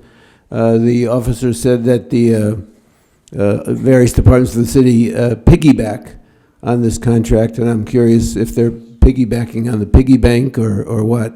My concern actually would be about the safety of these officers. There have been several incidents around the country where security guards were shot by police. There was a case in Florida where there was an active shooter. There was a security guard trying to escort some people to safety. He was shot by the police. So I think that beyond that, the idea that the LAPD is hiring armed security guards is very, very troubling to me. I hear it's somewhat troubling to the commission. And so I think that you need to look into this a lot more deeply before you approve this contract. Mr. Jimenez? Good morning. Thank you all for allowing me to briefly address you today. My name is Manuel Jimenez, and I am the founder and CEO of Black Knight Patrol, an established veteran and minority-owned private security company servicing LA and the Orange County. I'm a proud product of the LAPD. I began my interest and career in protecting and serving the public through my involvement as a youth in the LAPD cadet program, formerly known as the Explorer program. Continuing my goals and interests in protecting and service, I enlisted in the United States Marine Corps. Having served my community and my country, it allowed me to hone the skill set, understand the commitment and dedication to continue the hard work, and define the terms of which I built my company. Black Knight Patrol was started in 2015 here in Los Angeles. The company currently employs a staff of nearly 70 security personnel, all working around Southern California to ensure major events and attractions, such as the LA Fleet Week 2016 through 2019, DTLA Proud 2019, LAUSD, USS Iowa, WestCheck Marina, and LAPD Carnivals citywide, to name just a few. My career has taught me so much about what it takes to keep a community and country safe. It has been incredibly rewarding to see my idea of security company grow into a successful business, and it's my hope that we'll continue to grow and serve this diverse population for generations to come. Public safety is my passion, and I know that it's something that I share with everyone in this room. I understand that you will be reopening and revisiting a security service RSP with LAPD. I intend for applying for the consideration and look forward to the opportunity of working with a department that has given me so much. Thank you for your time this morning. I am grateful to be here with all of you today, and I look forward to sharing with you all more about myself and the company in the future endeavor. Thank you. Thank you, sir. Mr. Khan?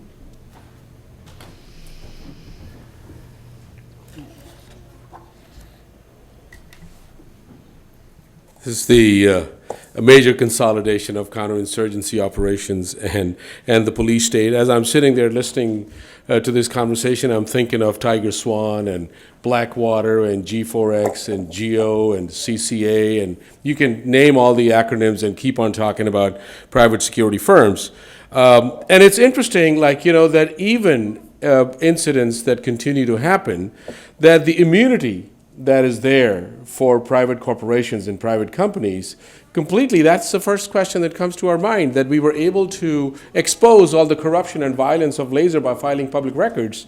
What would be the process to go after these private companies? I mean, talk to the families of folks who were murdered by the U.S. military and their private contractors in Iraq, and talk to them as to, or even talk to folks anywhere else in the world, and there's zero recourse that people have. So I think we have to take this very, very seriously, that this sort of pivoting into the privatization of police forces as well. And that's what's been going on. We've seen the Department of Defense privatize. So I think this needs to be taken very, very seriously. We can't just just go ahead and bring it back in the RFP and bring in the trainings for implicit bias and bring in the training for de-escalation, because now what you're doing is, let's look at this whole process. You have private security forces. You have called out for 5,000 volunteers. You have the Something, Say Something program. You're into Nextdoor.com. You're into the Ring technology. Now you're bringing in the private security firms. So we're looking at this massive dragnet of these eyes and ears now, which would be not just weaponized for racial profiling, would be weaponized with actual fucking weapons, with bullets. And this is before the bullet hits the body again. We have to look at it. So this is some very serious stuff, and we've got to have public hearings on this thing. We can't just go ahead and rubber stamp this thing and bring back the RFP and put this stuff in there. That's Thank you, sir. Mr. Smith? And then it's Ms. Garcia, and who's the final speaker? Parker? Hi, good morning.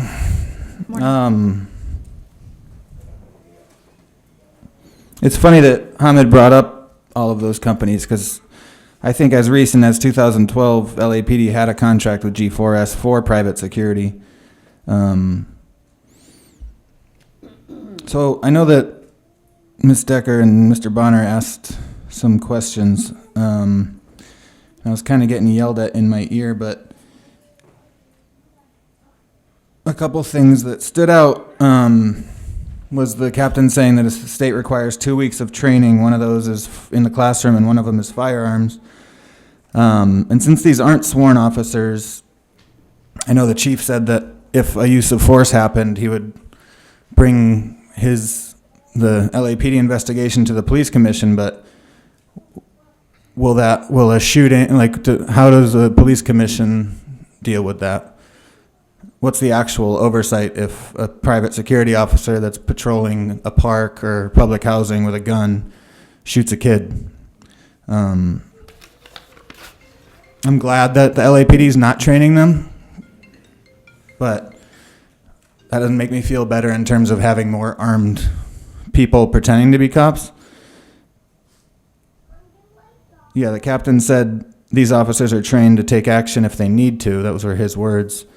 But what does that mean? You haven't even hired any companies yet, as far as I can tell from the report. So how are they trained to take action if the only requirement is two weeks of state classroom and firearm training? What are they trained to take action? How does the use of force policy for the contractor differ from the policy of the LAPD? Thank you, Ms. Garcia.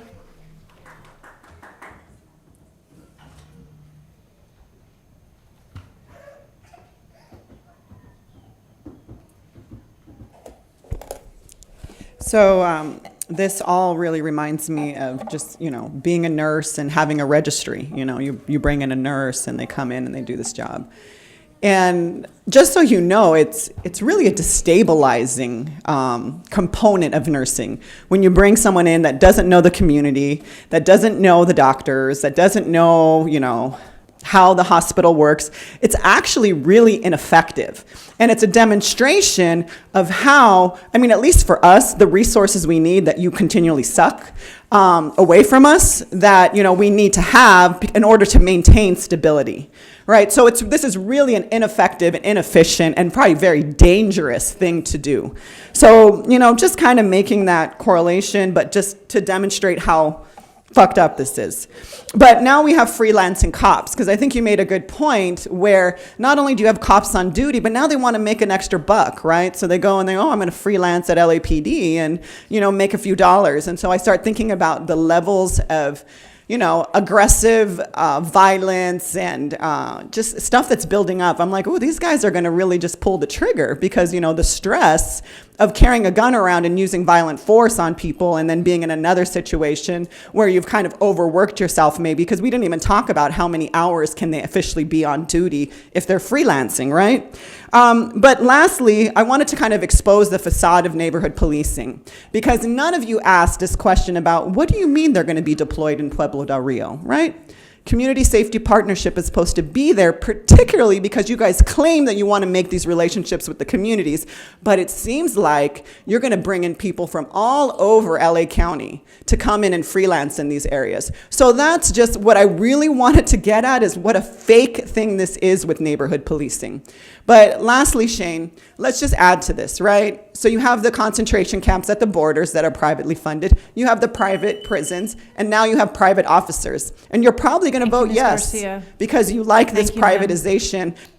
Ma'am, thank you. Parker? The next speaker is Parker. There we go.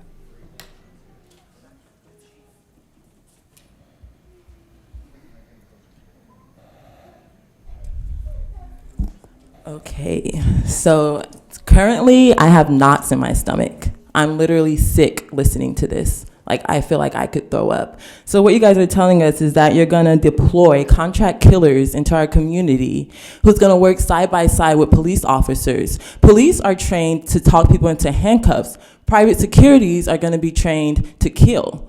So I'm a little confused, and then they're not gonna be, the public knows nothing about this, so the public will be misled, and you'll have men in security clothes killing us instead of the police, and it'll make the police look good and look like the police's deaths are going down, but really you guys are contracted with each other. And Sir Michael Moore, you're very excited about this. You got really excited to explain and take the lady's lead and answer on how you could step in. We don't need private security. We don't need police. So why are you putting more funding into private security when the police already have enough funding? And I'm gonna keep coming back, but when I come back, I'm gonna have different things to share with you guys, because you guys seem to think you're inhumane or inhuman and that you don't like have to feel. So I'm gonna make it my personal duty to every time I come here to make you feel something. Because when we're out there in the streets, we feel something. And to have this conversation in here about private security in the Pueblos, like, are you shitting me? You have to be shitting me. You're basically telling us that you already plan on going to the projects and clearing them out with private security. Yes, you are. And I'm looking at you. So for the next 22 seconds, I'm gonna take a moment of silence for all those lives that may be lost.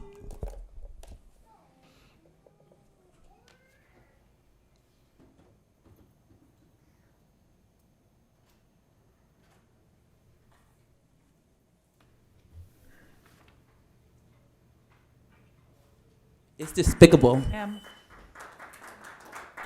The recommended board action is to approve the report. Is there a motion?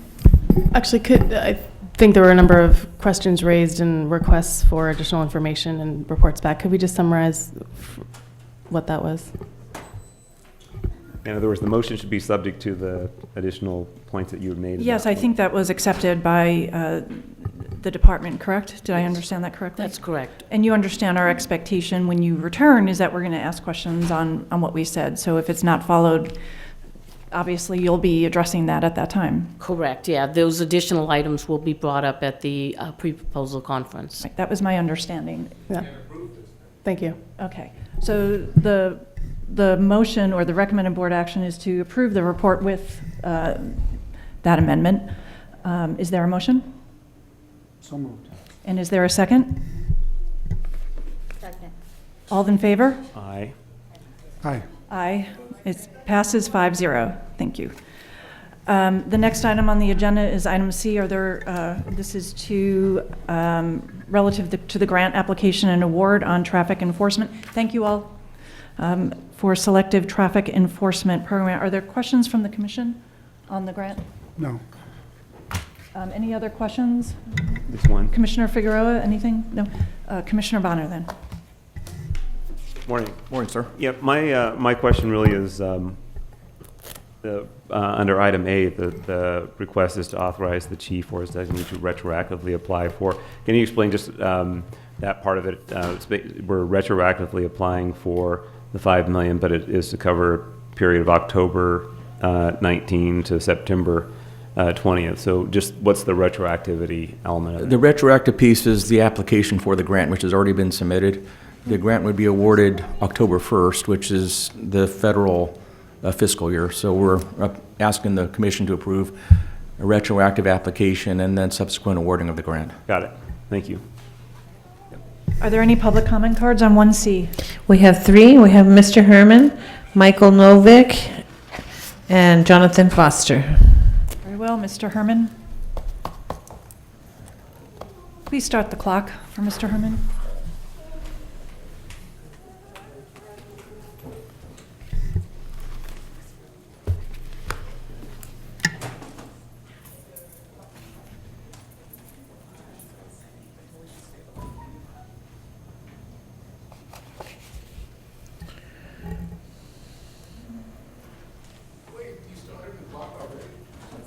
Yes, Mr. Herman's procession to the podium is part of his speech. Another violation of the Brown Act, 54,950 to 54,963.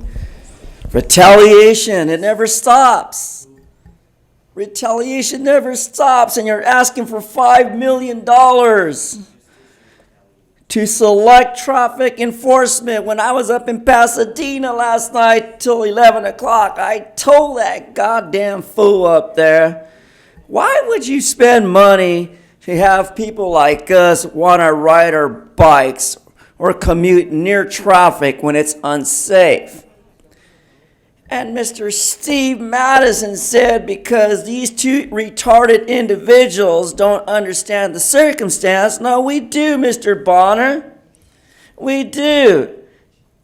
The mayor just doesn't understand that we're wasting $5 million and it's time to examine the validity of the credibility. Credibility. Why would you bring this nice officer here to talk about a program grant when today our poorly infrastructure of sidewalk and streets for $30 million a year has not been spent under the ADA and you're not in compliance? The federal government needs to retract that money, and 42 U.S.C. 1983, allow me to say it gently, fuck you. Mr. Novick.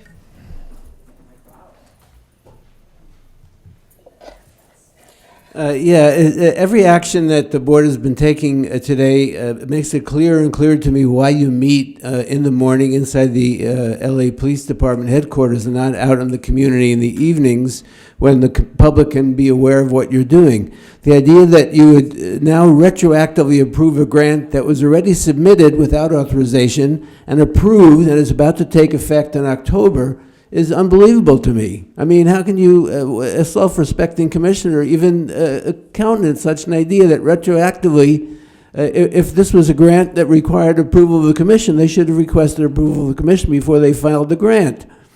So, I would urge you to vote no on this retroactive approval of a grant they already filed and have them give the $5 million back to the federal government, whoever is giving the grant. It's just outrageous to me that you violate just the most common standards of any operation whatsoever.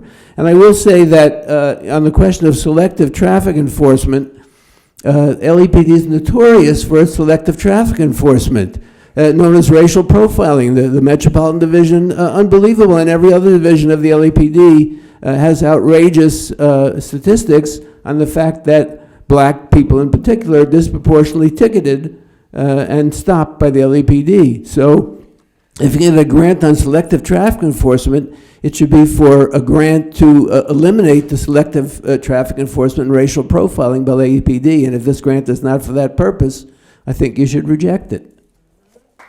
Sir, Mr. Foster. Hi, this morning when I looked on the docket, it didn't have C, so I don't know where, and when the officer spoke, I really didn't listen. I had so many thoughts going on in my mind about what I wanted to say, though, is that a selective traffic enforcement program seems, I guess, is that like a DUI stop? Or because the reason why I ask this is that at any time an officer by law sees anybody doing the wrong thing, they can pull them over. It doesn't have to be a selective traffic enforcement program. So why are you selecting? Who's selected? What are you selecting? Are you selecting registration? Are you just selecting, car color, is selecting who's driving, all these kinds of things. This is a selective traffic enforcement program grant. You can pull over anybody at any time. You have all kinds of money to pull people over, and it's a specific selective traffic enforcement program. So it's just a little bit odd. If you need money, I suggest getting the $88 minimum wage in place, and you can keep every tax percentage right in place, and all the money that would go to you guys goes up 3 times what you get. It's that simple. And the thing is, really, if we really got people on godly principles, whatever your God, whether it's Hindu, the Buddha God, the Jewish God, the Christian God, the Muslim God, the whatever God you got, I just suggest that we all do what the God said, and that we can get rid of this. This is what I've been trying to also get across. So many concepts I can't get to. Very critical concepts like this. Because we're always stuck in a grant problem, or somebody did a corruption problem, or some other thing from DC we got to talk about. Boom, boom, shot somebody with unarmed, and I can't ever get to real. Thank you, sir. The recommended board action is to approve the department's report and transmit concurrently to the mayor and city council. Is there a motion? So moved. Is there a second to that motion? Come on, you guys. Mr. Bonner, thank you. All in favor? Aye. Aye. All opposed? 5-0, it passes. Thank you. Reported. Thank you, and good morning, commissioners.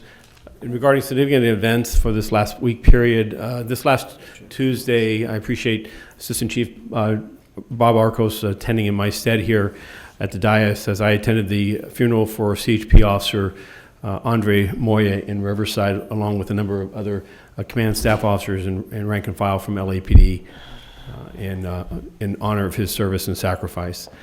Last week also, last Tuesday night, I attended a Latino community forum in Ramona Gardens where we took questions and answers and had a good discussion for a couple hours there about policing and our efforts with the Community Safety Partnership, as well as other matters of interest, particularly in the Ramona Gardens, but also the east of Los Angeles area.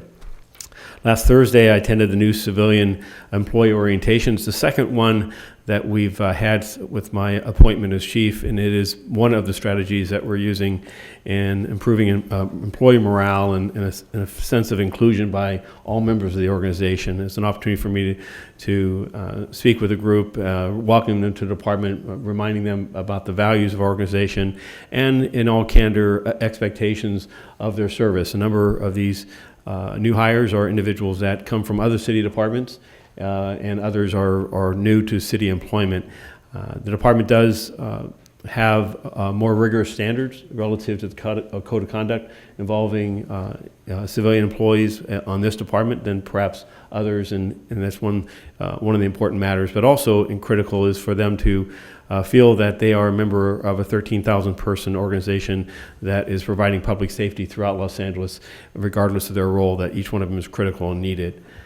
There was no officer-involved shootings or other categorical use of force this past week. However, last night at approximately 10:40 p.m., uniform officers within our Metropolitan Division were conducting a traffic stop in the area of 61st Street in San Pedro. That's in the Newton area of Central Bureau, when an unknown van traveling northbound on San Pedro accelerated and hit one of our officers. The van failed to stop and sped away, and unfortunately our search of the immediate area were unable to identify and locate that offender. The officer was treated at the scene by LA Fire, and I'm happy to report that he did not suffer any significant injuries. Central Traffic Division is conducting the hit and run investigation, and we of course would ask the public for any assistance in identifying them.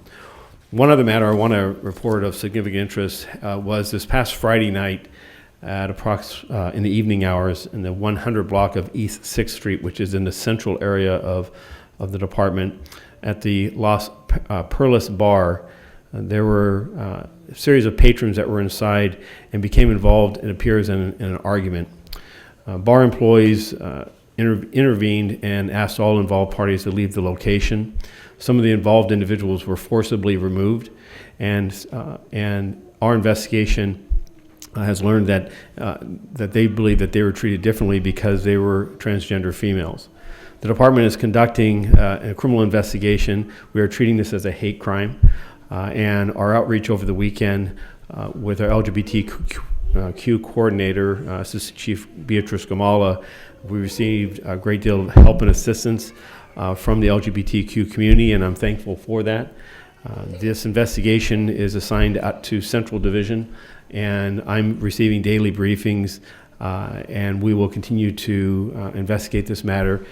Currently, we've interviewed a number of individuals, both from the business as well as the victims. We are actively seeking to identify the suspects involved in this matter, and we have video evidence and other materials that we've gathered, and this investigation will continue as this week unfolds. Regarding our crime for the year, we continue to see a reduction in both violent and Part 1 crime. We have 810 fewer violent crimes this year versus last. However, this last week we did see for really the first time, I believe, in nearly since the beginning of the year, where we're ending with a slight increase in homicides this year to date versus last year. This year to date, we have had 169 homicides versus 166 last year for an additional 3, which is 2.3%. So we are, I'm sorry, 1.8%. We're tracking that very closely. I don't believe that we have any particular new information or specific trend or pattern. We continue to see an increase in aggravated assaults involving gang-related crime.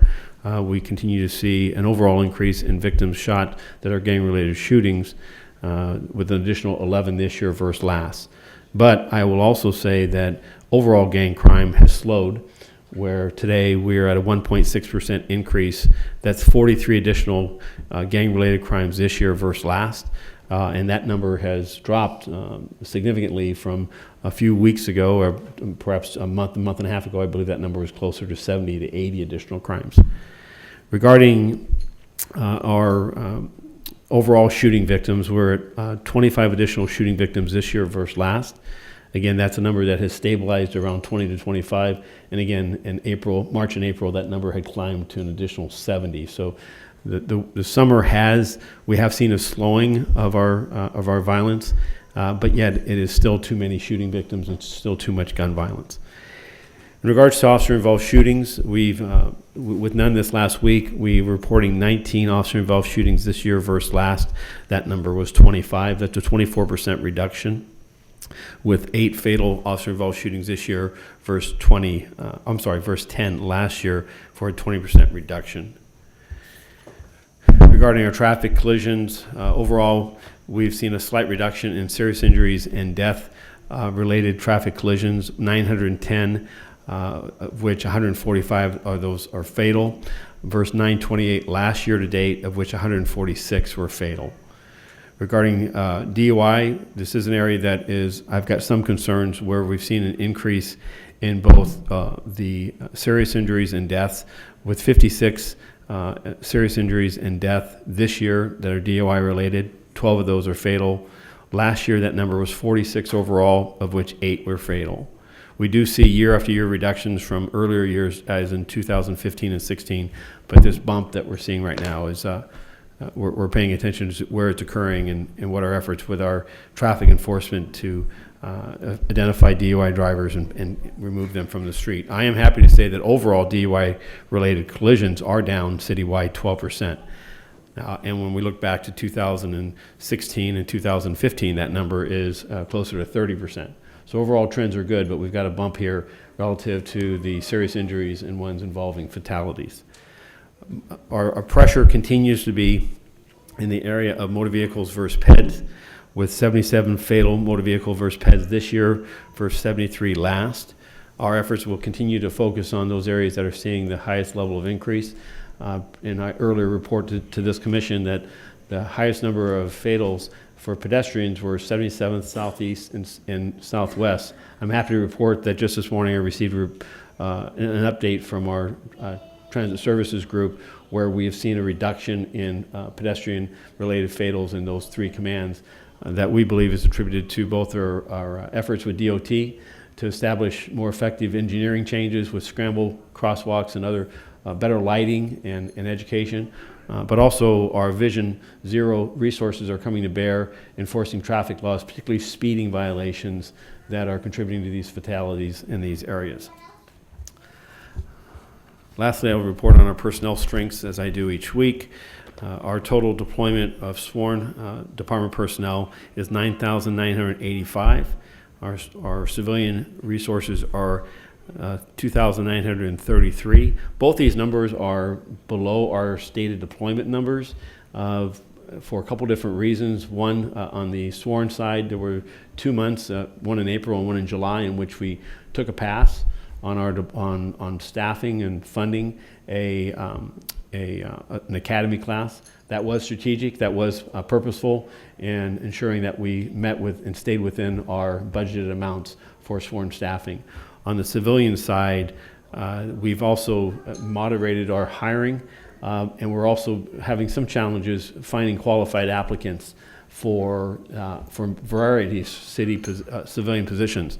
And I would just use this opportunity to remind the public and also invite the public that are interested in some very good jobs, some very good professions that are particularly in the civilian arena, that we are hiring, and that there are tens of positions that are unfilled, and we would solicit and ask people to go to the city's website and peruse that. I believe that they would find a number of opportunities in which to work a very good and professional position that is well compensated and also a service to the people of Los Angeles. Our reserve officers total 392, and our cadets are 1,484. And that concludes my remarks. I'm happy to answer any questions or comments. Questions? Chief, I wonder if you can just explore a little more on the civilian side. You had said a new class started in the last week, or there was an orientation for new employees, I should say. And I was going to ask you about that and the hiring for the coming year, what you expect on the civilian side. But I hear now you're having some challenges filling positions. Could you just explain that a little more? Sure. on where you're seeing the vacancies and the strategy you're employing? Our most pressing vacancies right now are in our custodial services division. We need to add, and we had planned on adding as many as 70 new civilian positions within our jails. These are custody services divisions, are individuals who work one of our primary 3 jail locations, and we also intend and need to open up the Harbor Jail in January of this year, which is going to take an additional 27 personnel. So between attrition of normal ebb and flow of people retiring, completing their service to the city, as well as these added positions of reopening the harbor facility, which was mothballed in 2010 due to a shortage of civilian personnel and a fiscal crisis.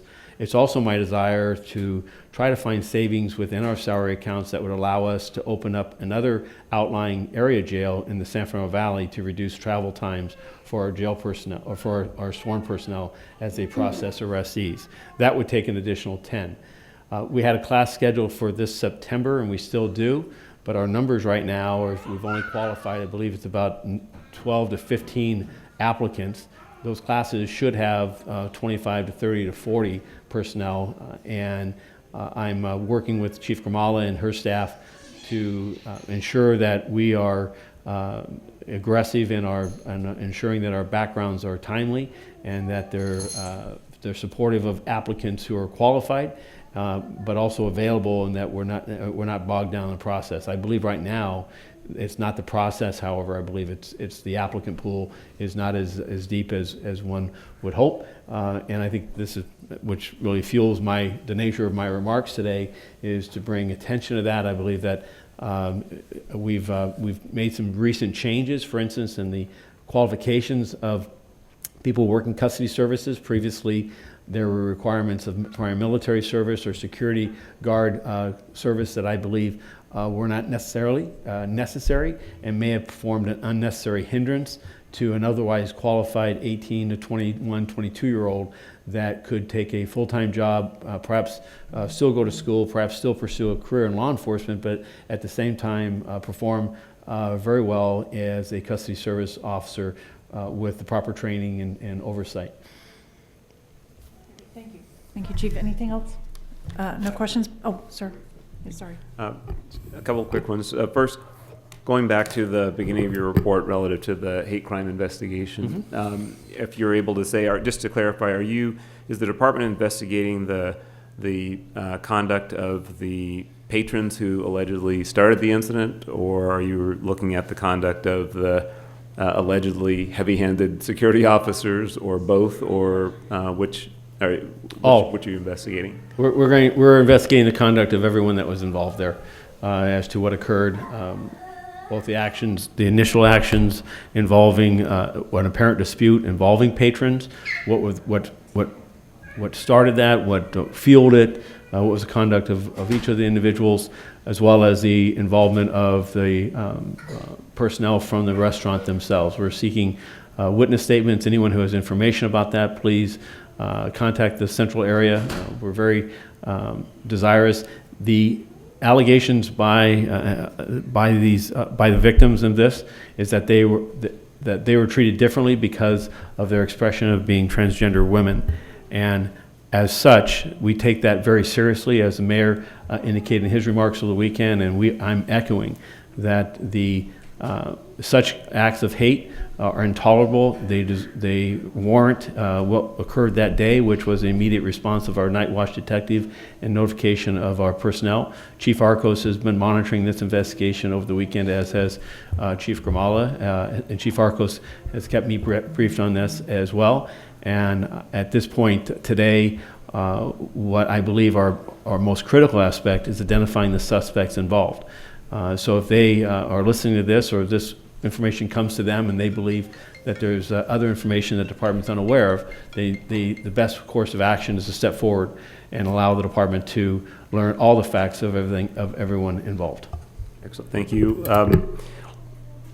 With regard to the DUI statistics, you made reference, I think, to understanding the geographies, or where those increases are. Can you comment on at least what we understand about where the increases appear to be occurring?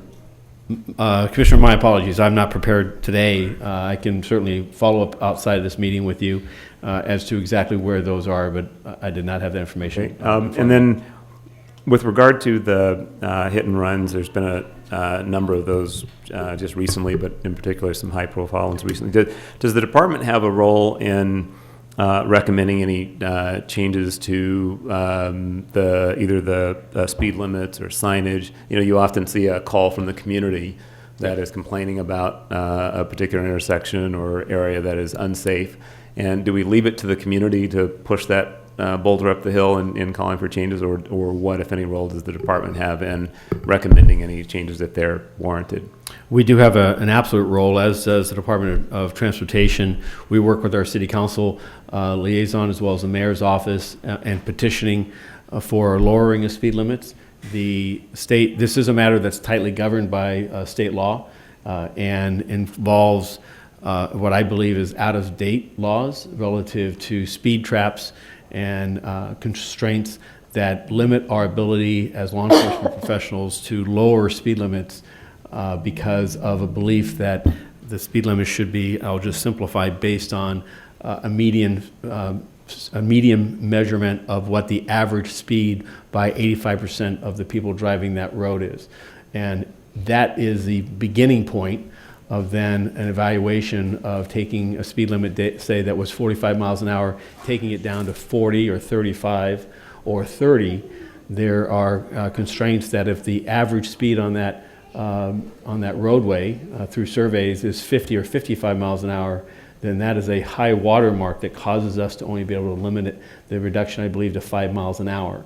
So we know that, for instance, pedestrians, the chance of surviving a pedestrian collision is exactly exponentially tied to the speed of the vehicle. And the chances of surviving a fatality a chance of surviving a traffic collision involving a motor vehicle and a pedestrian is almost zero at 40 miles an hour. And so it is important to slow vehicles down. Speed limits do play a role, and it's something that the citizenry, the community is by no means alone in our advocacy of working with them.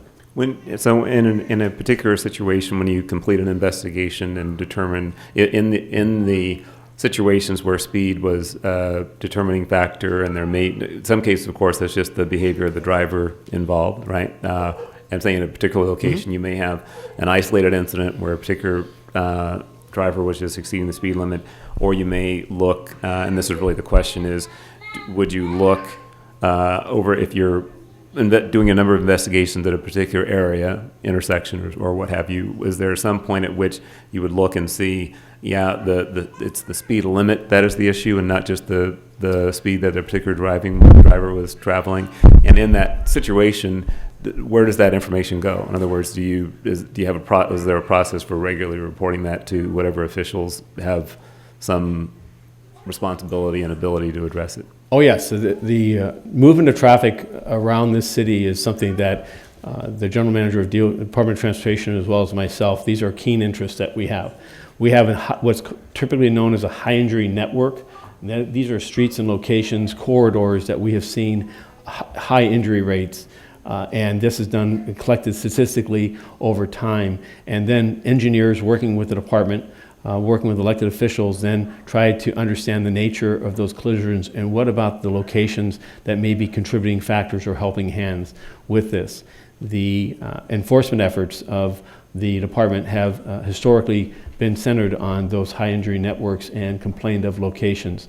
We do not, as a matter of course, randomly go about in our enforcement efforts, particularly on traffic collisions. We believe that traffic laws are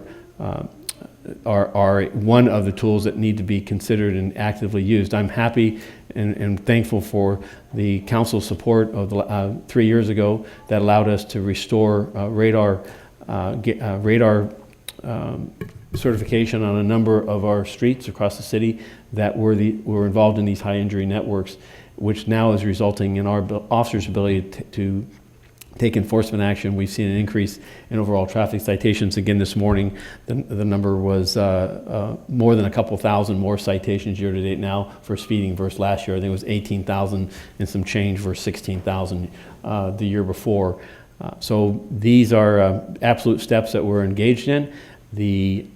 I will say, however, critically, that just as the reduction of crime is through prevention and the criticality of prevention, that in pedestrian deaths, while we're trying to slow the public and we're trying to ensure better lighting and safer crosswalks, unfortunately about 60% of pedestrian fatalities are actually tied to the pedestrian's conduct, meaning that they're in unlit areas outside of crosswalks, not understanding and recognizing that they may not be seen, while every motor vehicle operator should always defer to the pedestrian. There is no right to be there over the interest of a pedestrian's placement. We also need efforts with our pedestrians in South Bureau, 77th, Southeast, and Southwest, where the predominance of these fatalities are. Also, we see a correlation in age. They are 50 to 60 years of age. So in our outreach and efforts with transit services, I'm proud of their work, where they're now centering on, I'll forgive the term, senior pedestrians and their conduct as far as being outside of crosswalks, walking in the streets, unaware that they may not be seen or that the conduct of the driver may not stop and has such a tragic outcome. Thank you. Thank you.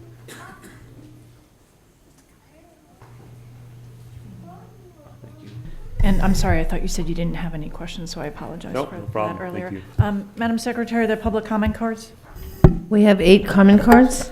We have Michael Novick, Mr. Herman, Jonathan Foster, Gina Viola, the Red Chief, Jamie Garcia, Hamid Khan, and Adam Smith. Yeah, I'm glad that the chief had no shootings or fatal shootings to report for the week, but the fact that there were still 8 people been shot and killed by the LAPD this year basically brings LAPD back to the long-term average of many years in which a dozen people were shot and killed by the LAPD every year, one a month. So I'm still troubled by that. And I'd also like to ask the chief to include in his reports actually also in custody deaths, law enforcement related injuries. You have closed session items this week, for example, on a law enforcement related injury, and I think that's significant information that should be reported on an ongoing basis to the board and to the public. I'm also glad that the chief no longer has to play good cop, bad cop with Commissioner Soboroff. But I do note that it's really a very consistent pattern that the chief, at some point in a lot of testimony to the board, has to intervene and clarify what the facts are in a plain-spoken way that the members of his department seem to obfuscate and avoid the essence of the issue over and over again. And the chief is required to step in and comment on the reality of dealing with so-called bias policing and other issues that are really at the heart of what the commission should be dealing with. So I'm concerned that that's actually a failure of his leadership, not a manifestation of it, that time and time again, members of the department that come to testify are not clear about what they're really dealing with and how they should be dealing with it. And so I think that's of great concern.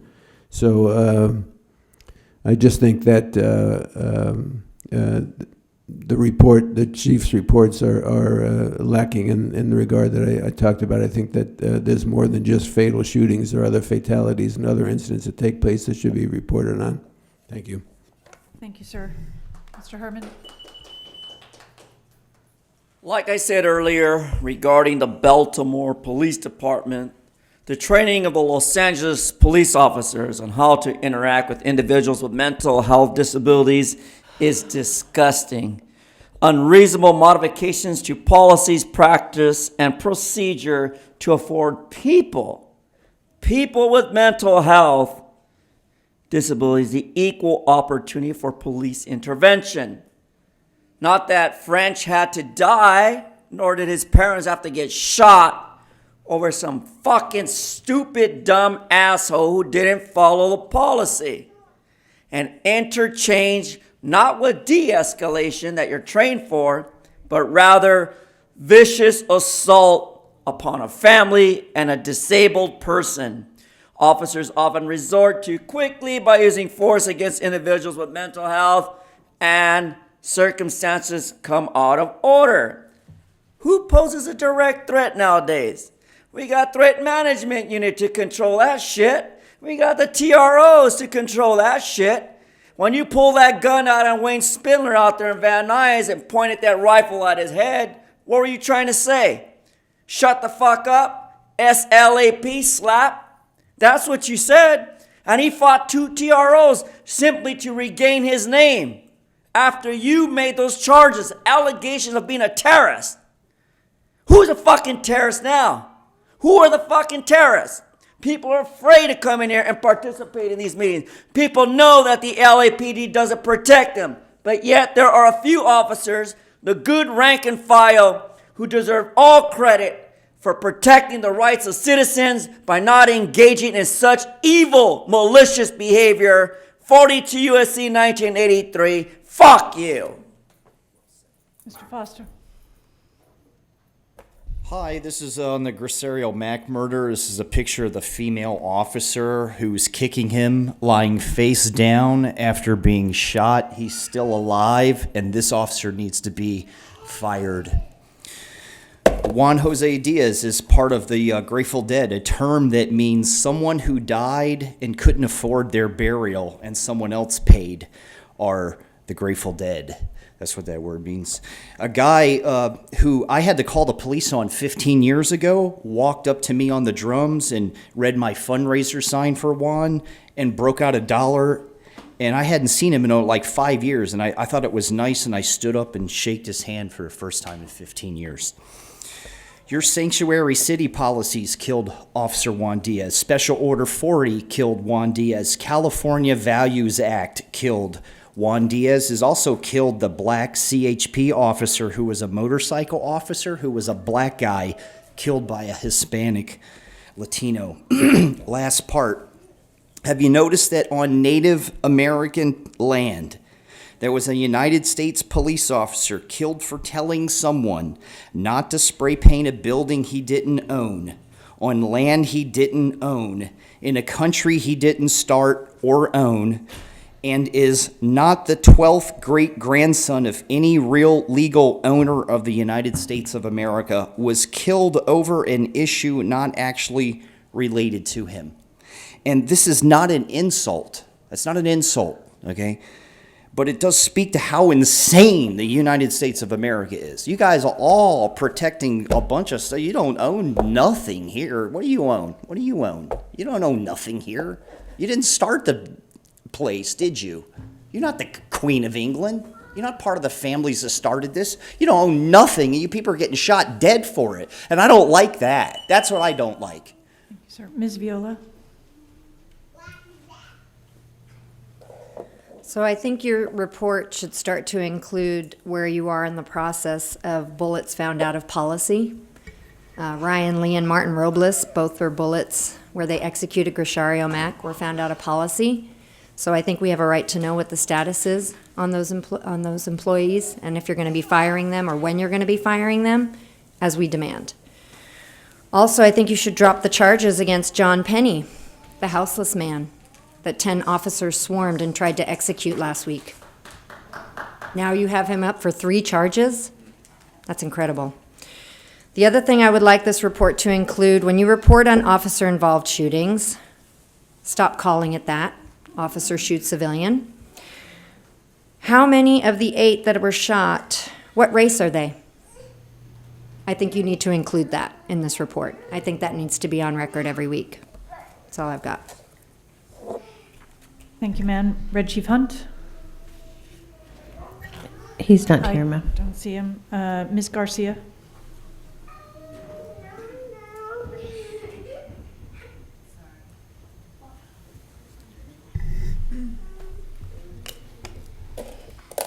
So just kind of getting, all things come full circle, right? I think often I want to get to officer-involved shootings, right? So I'm going to get there, just in case people want to shout out off topic. But just thinking about how much community work the Stop LAPD Spying Coalition does, how connected we are to communities. We had a project that's called our Data Bodies Project, right? Where we teach community about surveillance. We teach them the datification of their lives. We teach them about the stalker state, the local, state, federal governments, and how they exchange information. It's a national project. You should look it up. So in finding out about John Penny, definitely we mobilized here, definitely saw the injustice that happened. But in showing how much work that we actually do, we realized that John Penny was actually a part of our project, our Data Bodies Project. And so this project was essentially trying to work with communities and to find out how they were surveilled through the community, not only through law enforcement, but through general relief programs that they were involved in. And so we got a text overnight and we're like, wow, we were in a 2-hour interview with them, talking to them about how he is tracked, traced, and stalked, and now almost murdered, which is what we talk about. We talk about how law enforcement partners with state and federal agencies to actually, harm our community. So that was really troubling for us and very disturbing. So I just want to show you how involved we are, how connected we are, how significant we are. But lastly, I want to again say that it's a shame that you're not prepared to talk about the impact of laser, because we're going to be very interested in who those people are. You need to come forward with about anchor points, about laser zones, about chronic offenders, and how you actually determined them, because we're going to probably see more John Pennies. Thank you, ma'am. Mr. Khan?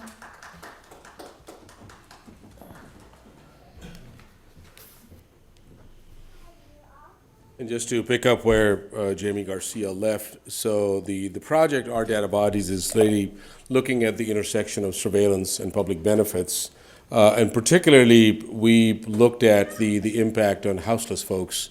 And our comrade, Stop LAPD Spine Coalition member Mariela Saba, conducted these extensive interviews. And a lot of things, there's not enough time to talk about the trauma and the tragedy that people go through their lives. But I think it reminds me again and again that when we bring these issues, and as earlier you were talking about, that you can talk about procedures and you can talk about compliance all day long, but until we really unpack, we completely rip open the process and policy and the intent behind that policy, we're never going to reach any conclusion, any meaningful conclusion at all. And people would never have any meaningful results out of that. So when we talk about weaponizing policies and programs, that's exactly what happened with John Penny as well. Your own Inspector General comes back and does these audits and tells you that how deeply racial profiling is embedded in these programs and how this becomes a license. So See Something, Say Something is a license to racially profile. What more do you want to see when your IG comes back and he says that over 61% of these calls of See Something, Say Something are coming from the Western Valley Bureau? How these majority white communities are weaponizing this thing. I was interviewed by KCRW on this 5,000 volunteer program, and they went for a ride with these people as well. And they said there was not a single person of color.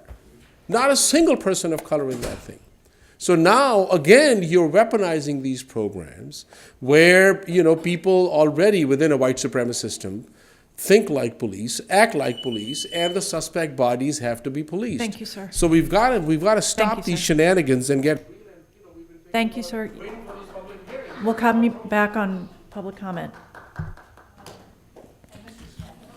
Mr. Smith?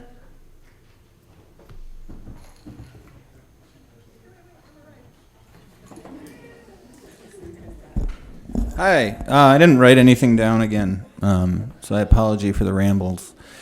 But it's easy to notice during the chief's report every week, the chief brings up gang crime and gang-related crime and affiliated crime. And I think it's important that we look at that anyway, but it's important that you all look at that because with any due respect to the chief, he's incentivized to keep gang crime up in order to get more money. We saw in a recent PRA dump about the training that Metro and gang enforcement officers get. They're out there looking for reasons to identify people as gang members. So as the chief says that every week, I think you all should be, getting to the bottom of that, what that really means. I mean, up until recently, I just looked, it's gone apparently, but the website on the front page of the LAPD website used to say there's 45,000 gang members in the city right now. And I don't think it ever changed, but it's just kind of indicative of this idea that gang members are some, boogeyman. And I know there's some bad stuff that happens, but when Nipsey Hussle was killed and Steve pretended to be his friend, and the man that was shot with him got locked up for cavorting with a known gang member or whatever, and, the police, LAPD acted like that was an outlier, and that doesn't happen every day, and that shit happens every day. And that kind of goes to the chief talking about gang-affiliated crime. We've seen gang databases, who gets put in there, kids. We've seen gang injunctions being thrown out because they're illegal. So I think it's really worth any pushback maybe as to what defines gang. Thank you, sir. And Madam Chair, we do have one late card. All right, let's take it. Who is it? Zach Sherwin. Public comment? Okay. Okay, let's move on to public comment then. Okay, for public comment, we have 8 cards. We have Daniel Gus, Michael Novick, Jonathan Foster, Mr. Herman, the Red Chief, Gina Viola, Melina Abdullah, and Zach Sherwin. Daniel Gus? Daniel Gus? Is not here. Not here. Mr. Novick?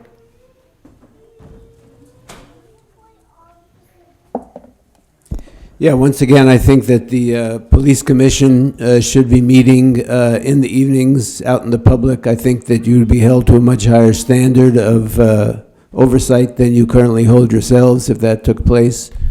I think that you are consistently derelicting your duty. I think you currently function as the rubber stamp commission. The fact that every vote is 5-0, 5-0, 5-0 says that you're here to represent the 5-0.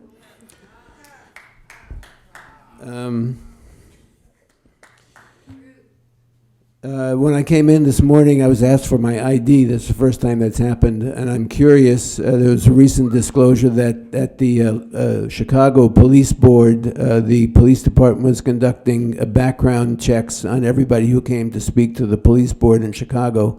They stopped after that was exposed. I'm curious if anything like that is going on here, if the LAPD conducts background checks on the people who come to testify to the police commission.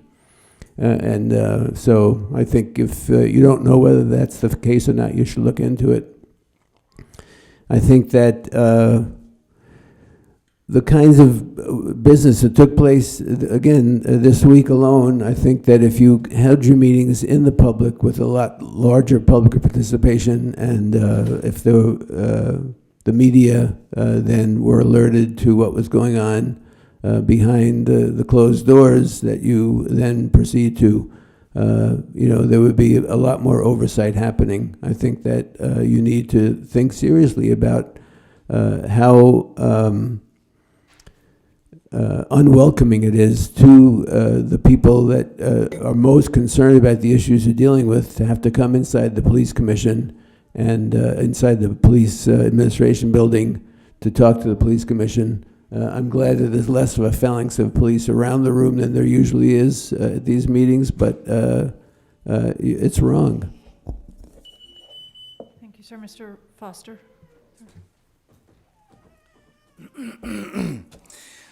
Eileen Decker illegally voted as president last week because they didn't have a quorum, and she starts her statements with the commission is going to do their job and they're going to hire diversity on the 21st century policing report. I mean, it's just insane. Which was written in 1991. I read that criminal approach to policing. No one in LA County voted for this, Eileen. No one did. But it's being used all over the nation and in LA. And Eileen Decker will use a criminal, unethical, ungodly, racist, discriminatory plan planned by other people in some other part of the nation written years ago. And this idiot is going to stand on that.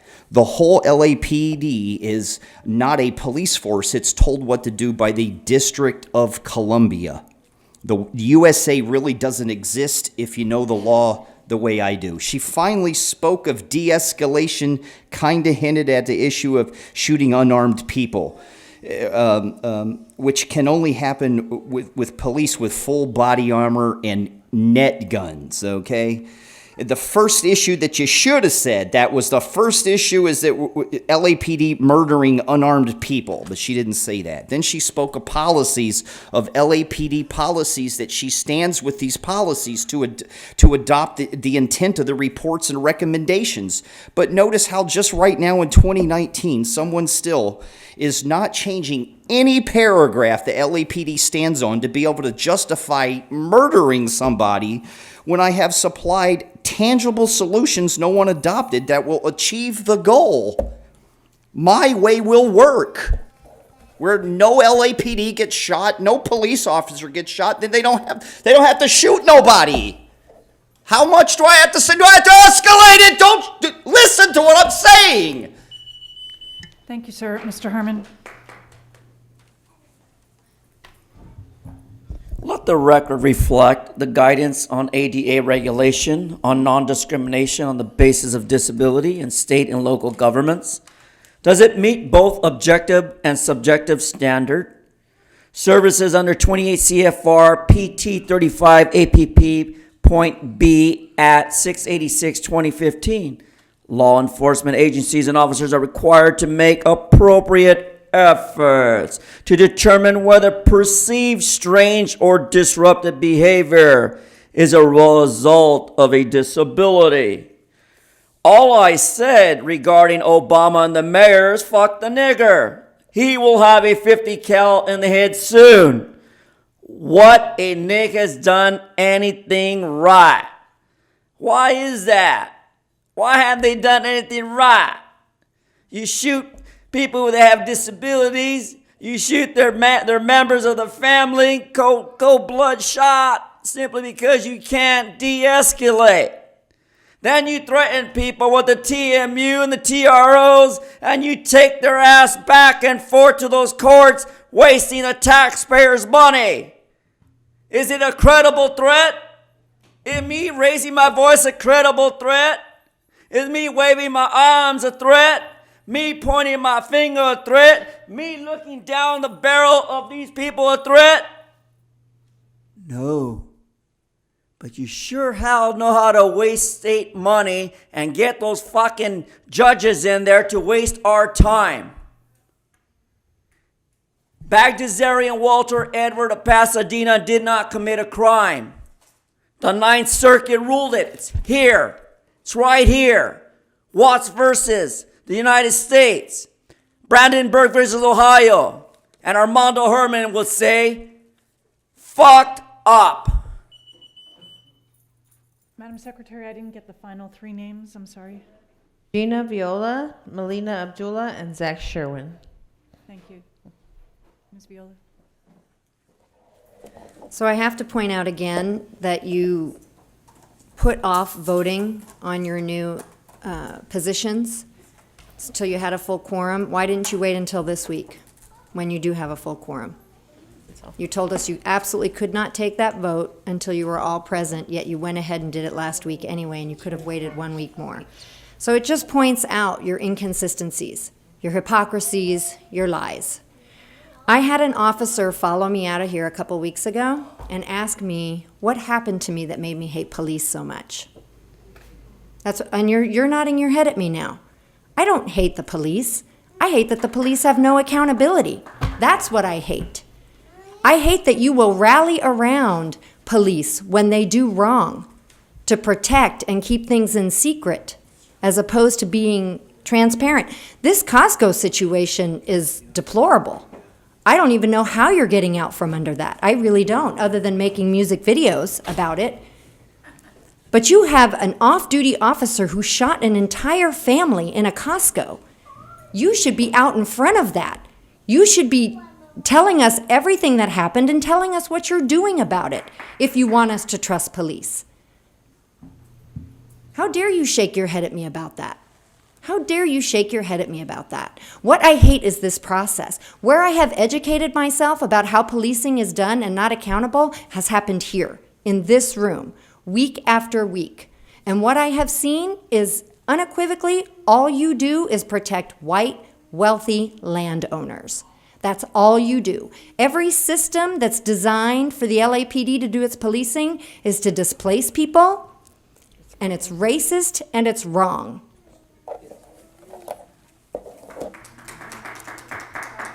Melina Abdullah. Dr. Abdullah.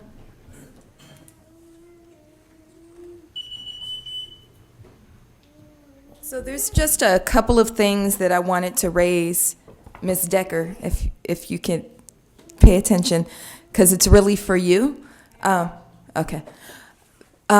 There's a lot going on that just seems like an intentional effort by this commission to disrespect members of the public.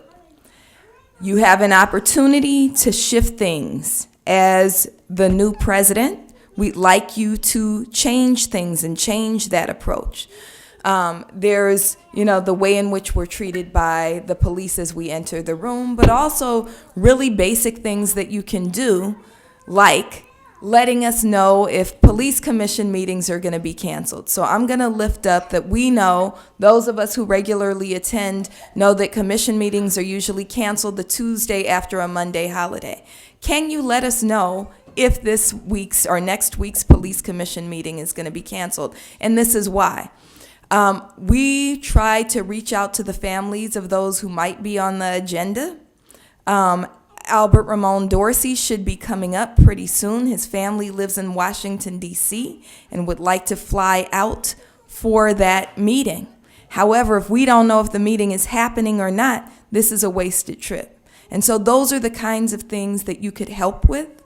I want to let you know that his sister called me at 4 o'clock in the morning today. She was on the phone and she wanted me to convey to you that when police kill people, it's not just the theft of that person's life, but she just was distraught about how it's ruined her life, how she's not able to sleep, how her life has been totally overtaken by the murder of her brother, who she's very close with. So you have an opportunity to actually represent us rather than rubber stamping whatever police say. And that starts with basic respect for those of us who give up our days to be here.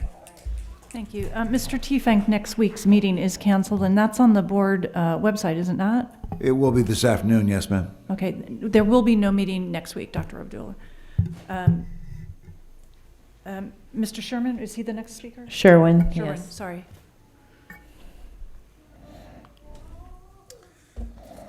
Yes, I am not going to state a comment on the closed session item, so I wanted to say now that in 4A1, one of the involved parties is named as M. Shehata, and on the LAPD website, their name is spelled differently.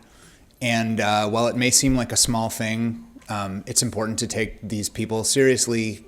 And, you know, for me, it is indicative of like the lack of attention to detail of spelling somebody's name right who shows up on one of these agendas is indicative to me of sort of a general treating of these incidents not as individual things that happen to actual people. So whether or not you interpret that way or as an innocent mistake, that's how it comes off. So I wanted to lift that up. I also wanted to say that earlier I observed an officer videotaping a speaker who was up here, like besides that camera that's filming us, just somebody standing over there holding a camcorder and making it happen. And then when their time was started, because they had to, their process of making their way to the podium was considered part of their speech, I looked over and the person was no longer filming.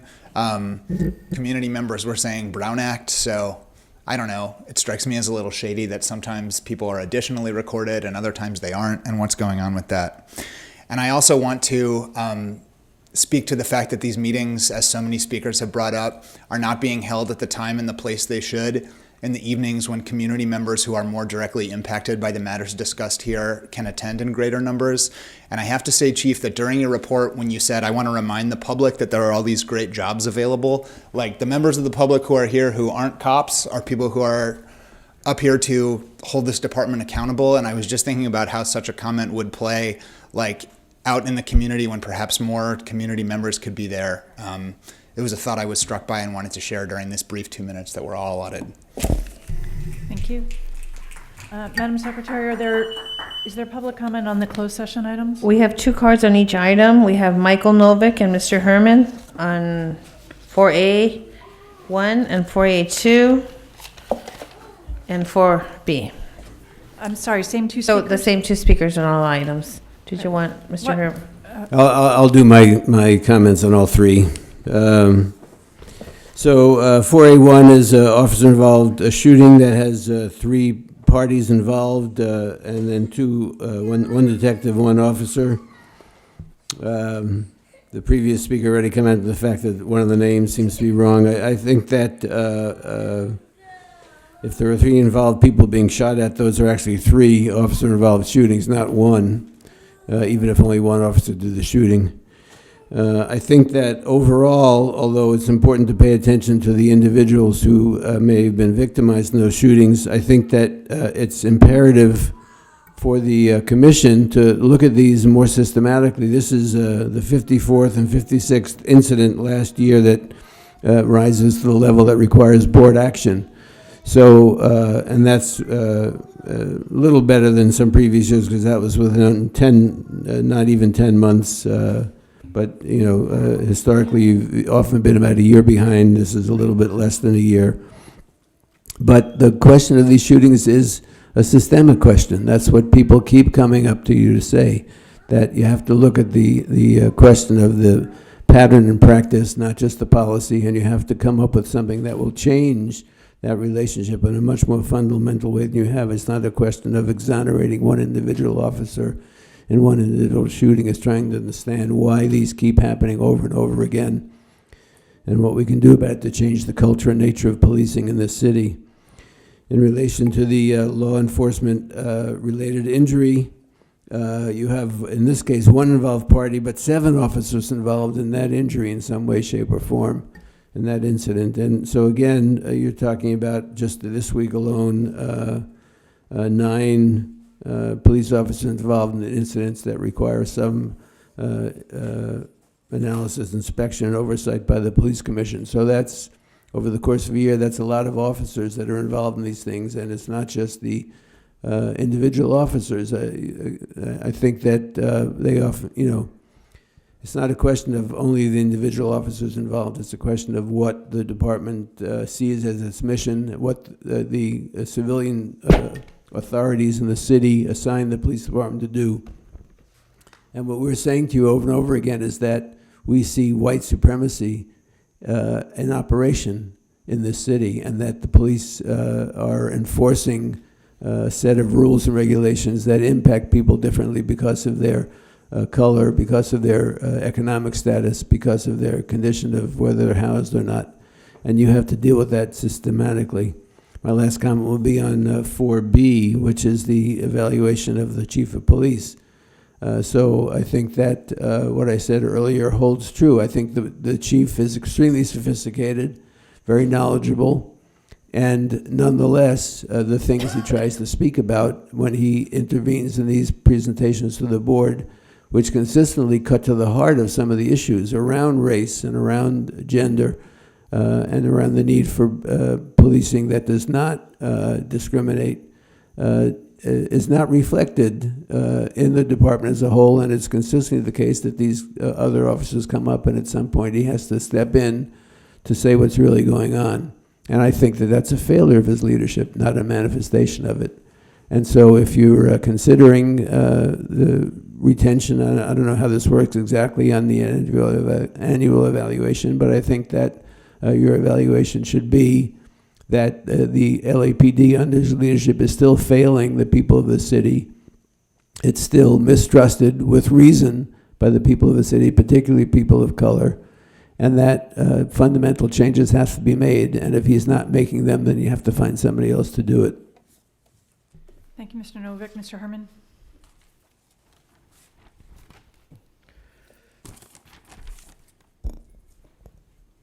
What is an OIS number 054-18? Well, let's write this as an officer-involved shooting. That's what acronym OIS means. Here's an example of parents begged an officer not to shoot them. Son at Costco. That's an OIS. You see, we take life for granted in Los Angeles, and the great state of California has become a very, very insecure liability to the interest of the public. Did you not foresee that this potential officer-involved shooting could have happened if he had not taken out that weapon? The moment an officer pulls his gun from his holster, it becomes an involved shooting, an OIS. But public employees discipline, dismissal, release, public employee performance evaluation doesn't meet that criteria, unfortunately. Because right away, you're going to say the speaker's off topic, don't know what the hell he's talking about. And you're right. Just like Plato and all these philosophers, I don't know shit. However, I'm not blind.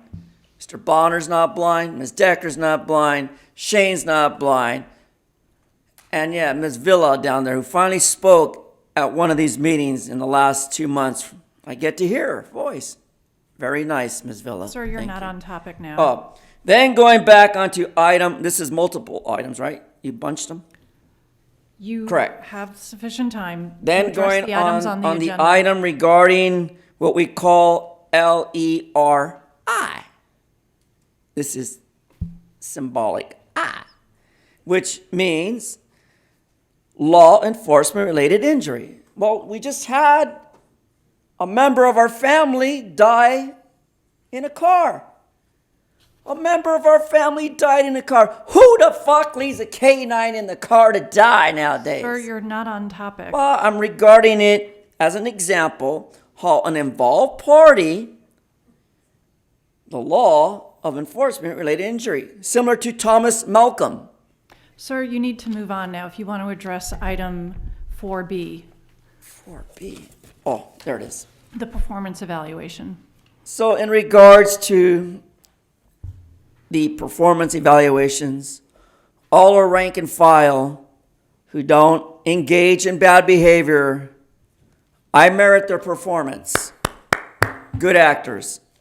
However, regarding Government Code Section 54957, which reference to the Brown Act, Ralph M. Brown Act of Modesto, in regards to the Chief of Police, you must uphold to the 54950/54963 of the Ralph M. Brown Act, comply with its demands, for we are the legislative body in control of all public hearings. Sir, you're not addressing the matter on the agenda. If you don't have anything relevant, I'll end your time. Madam Chair, I'm referring to the Brown Act Code section, which you have here, 54957. Yes, sir, you can address. So the I item am the on agenda. topic.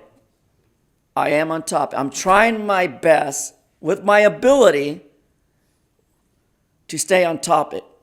Please, Ms. Decker, I'm trying to have a good rapport with you. We've had it all morning long. I Sir? wasn't ejected. I wasn't told multiple times that the man is off topic. He doesn't know what he's saying. And I want to thank you for that because so far you've been Sir, so respectful and the I want to topic respect you is in turn. The evaluation of the chief of police. If you want to address that, So, fine. Anything As else far as will the be chief off of topic. police evaluation, Michael Moore knows what his grade is.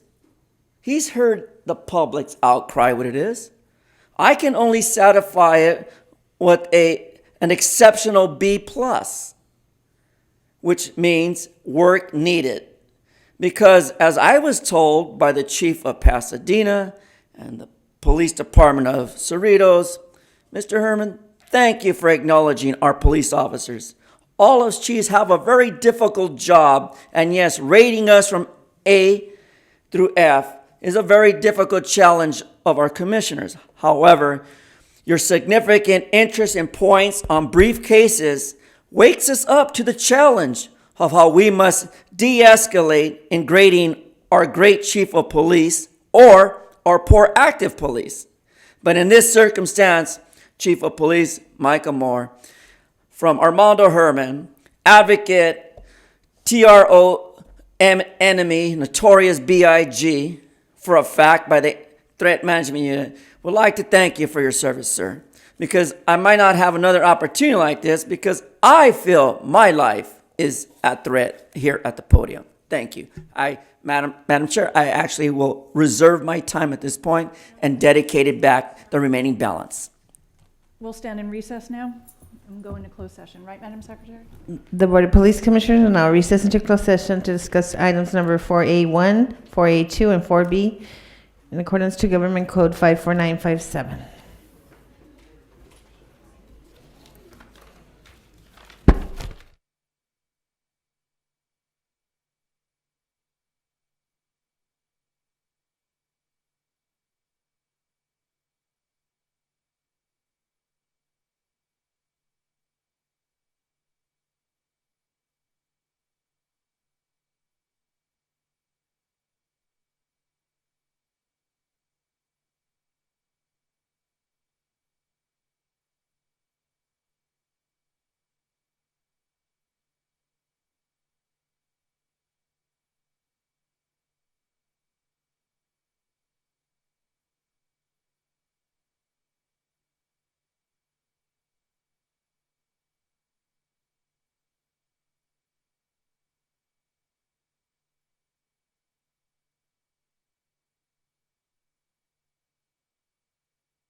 commission has concluded its work in closed session. As to item 4A, OIS 054-18, Chief's recommendations were unanimously adopted. As to item 4A2, Leary number 056-18, Chief's recommendations were unanimously adopted 5-0. As to item 4B, discussed. Thank you very much. Is there a motion to recess? So moved. To adjourn, I should mean, excuse me. Is there a motion? Yes. And second, all in favor? Aye. We stand adjourned. Thank you.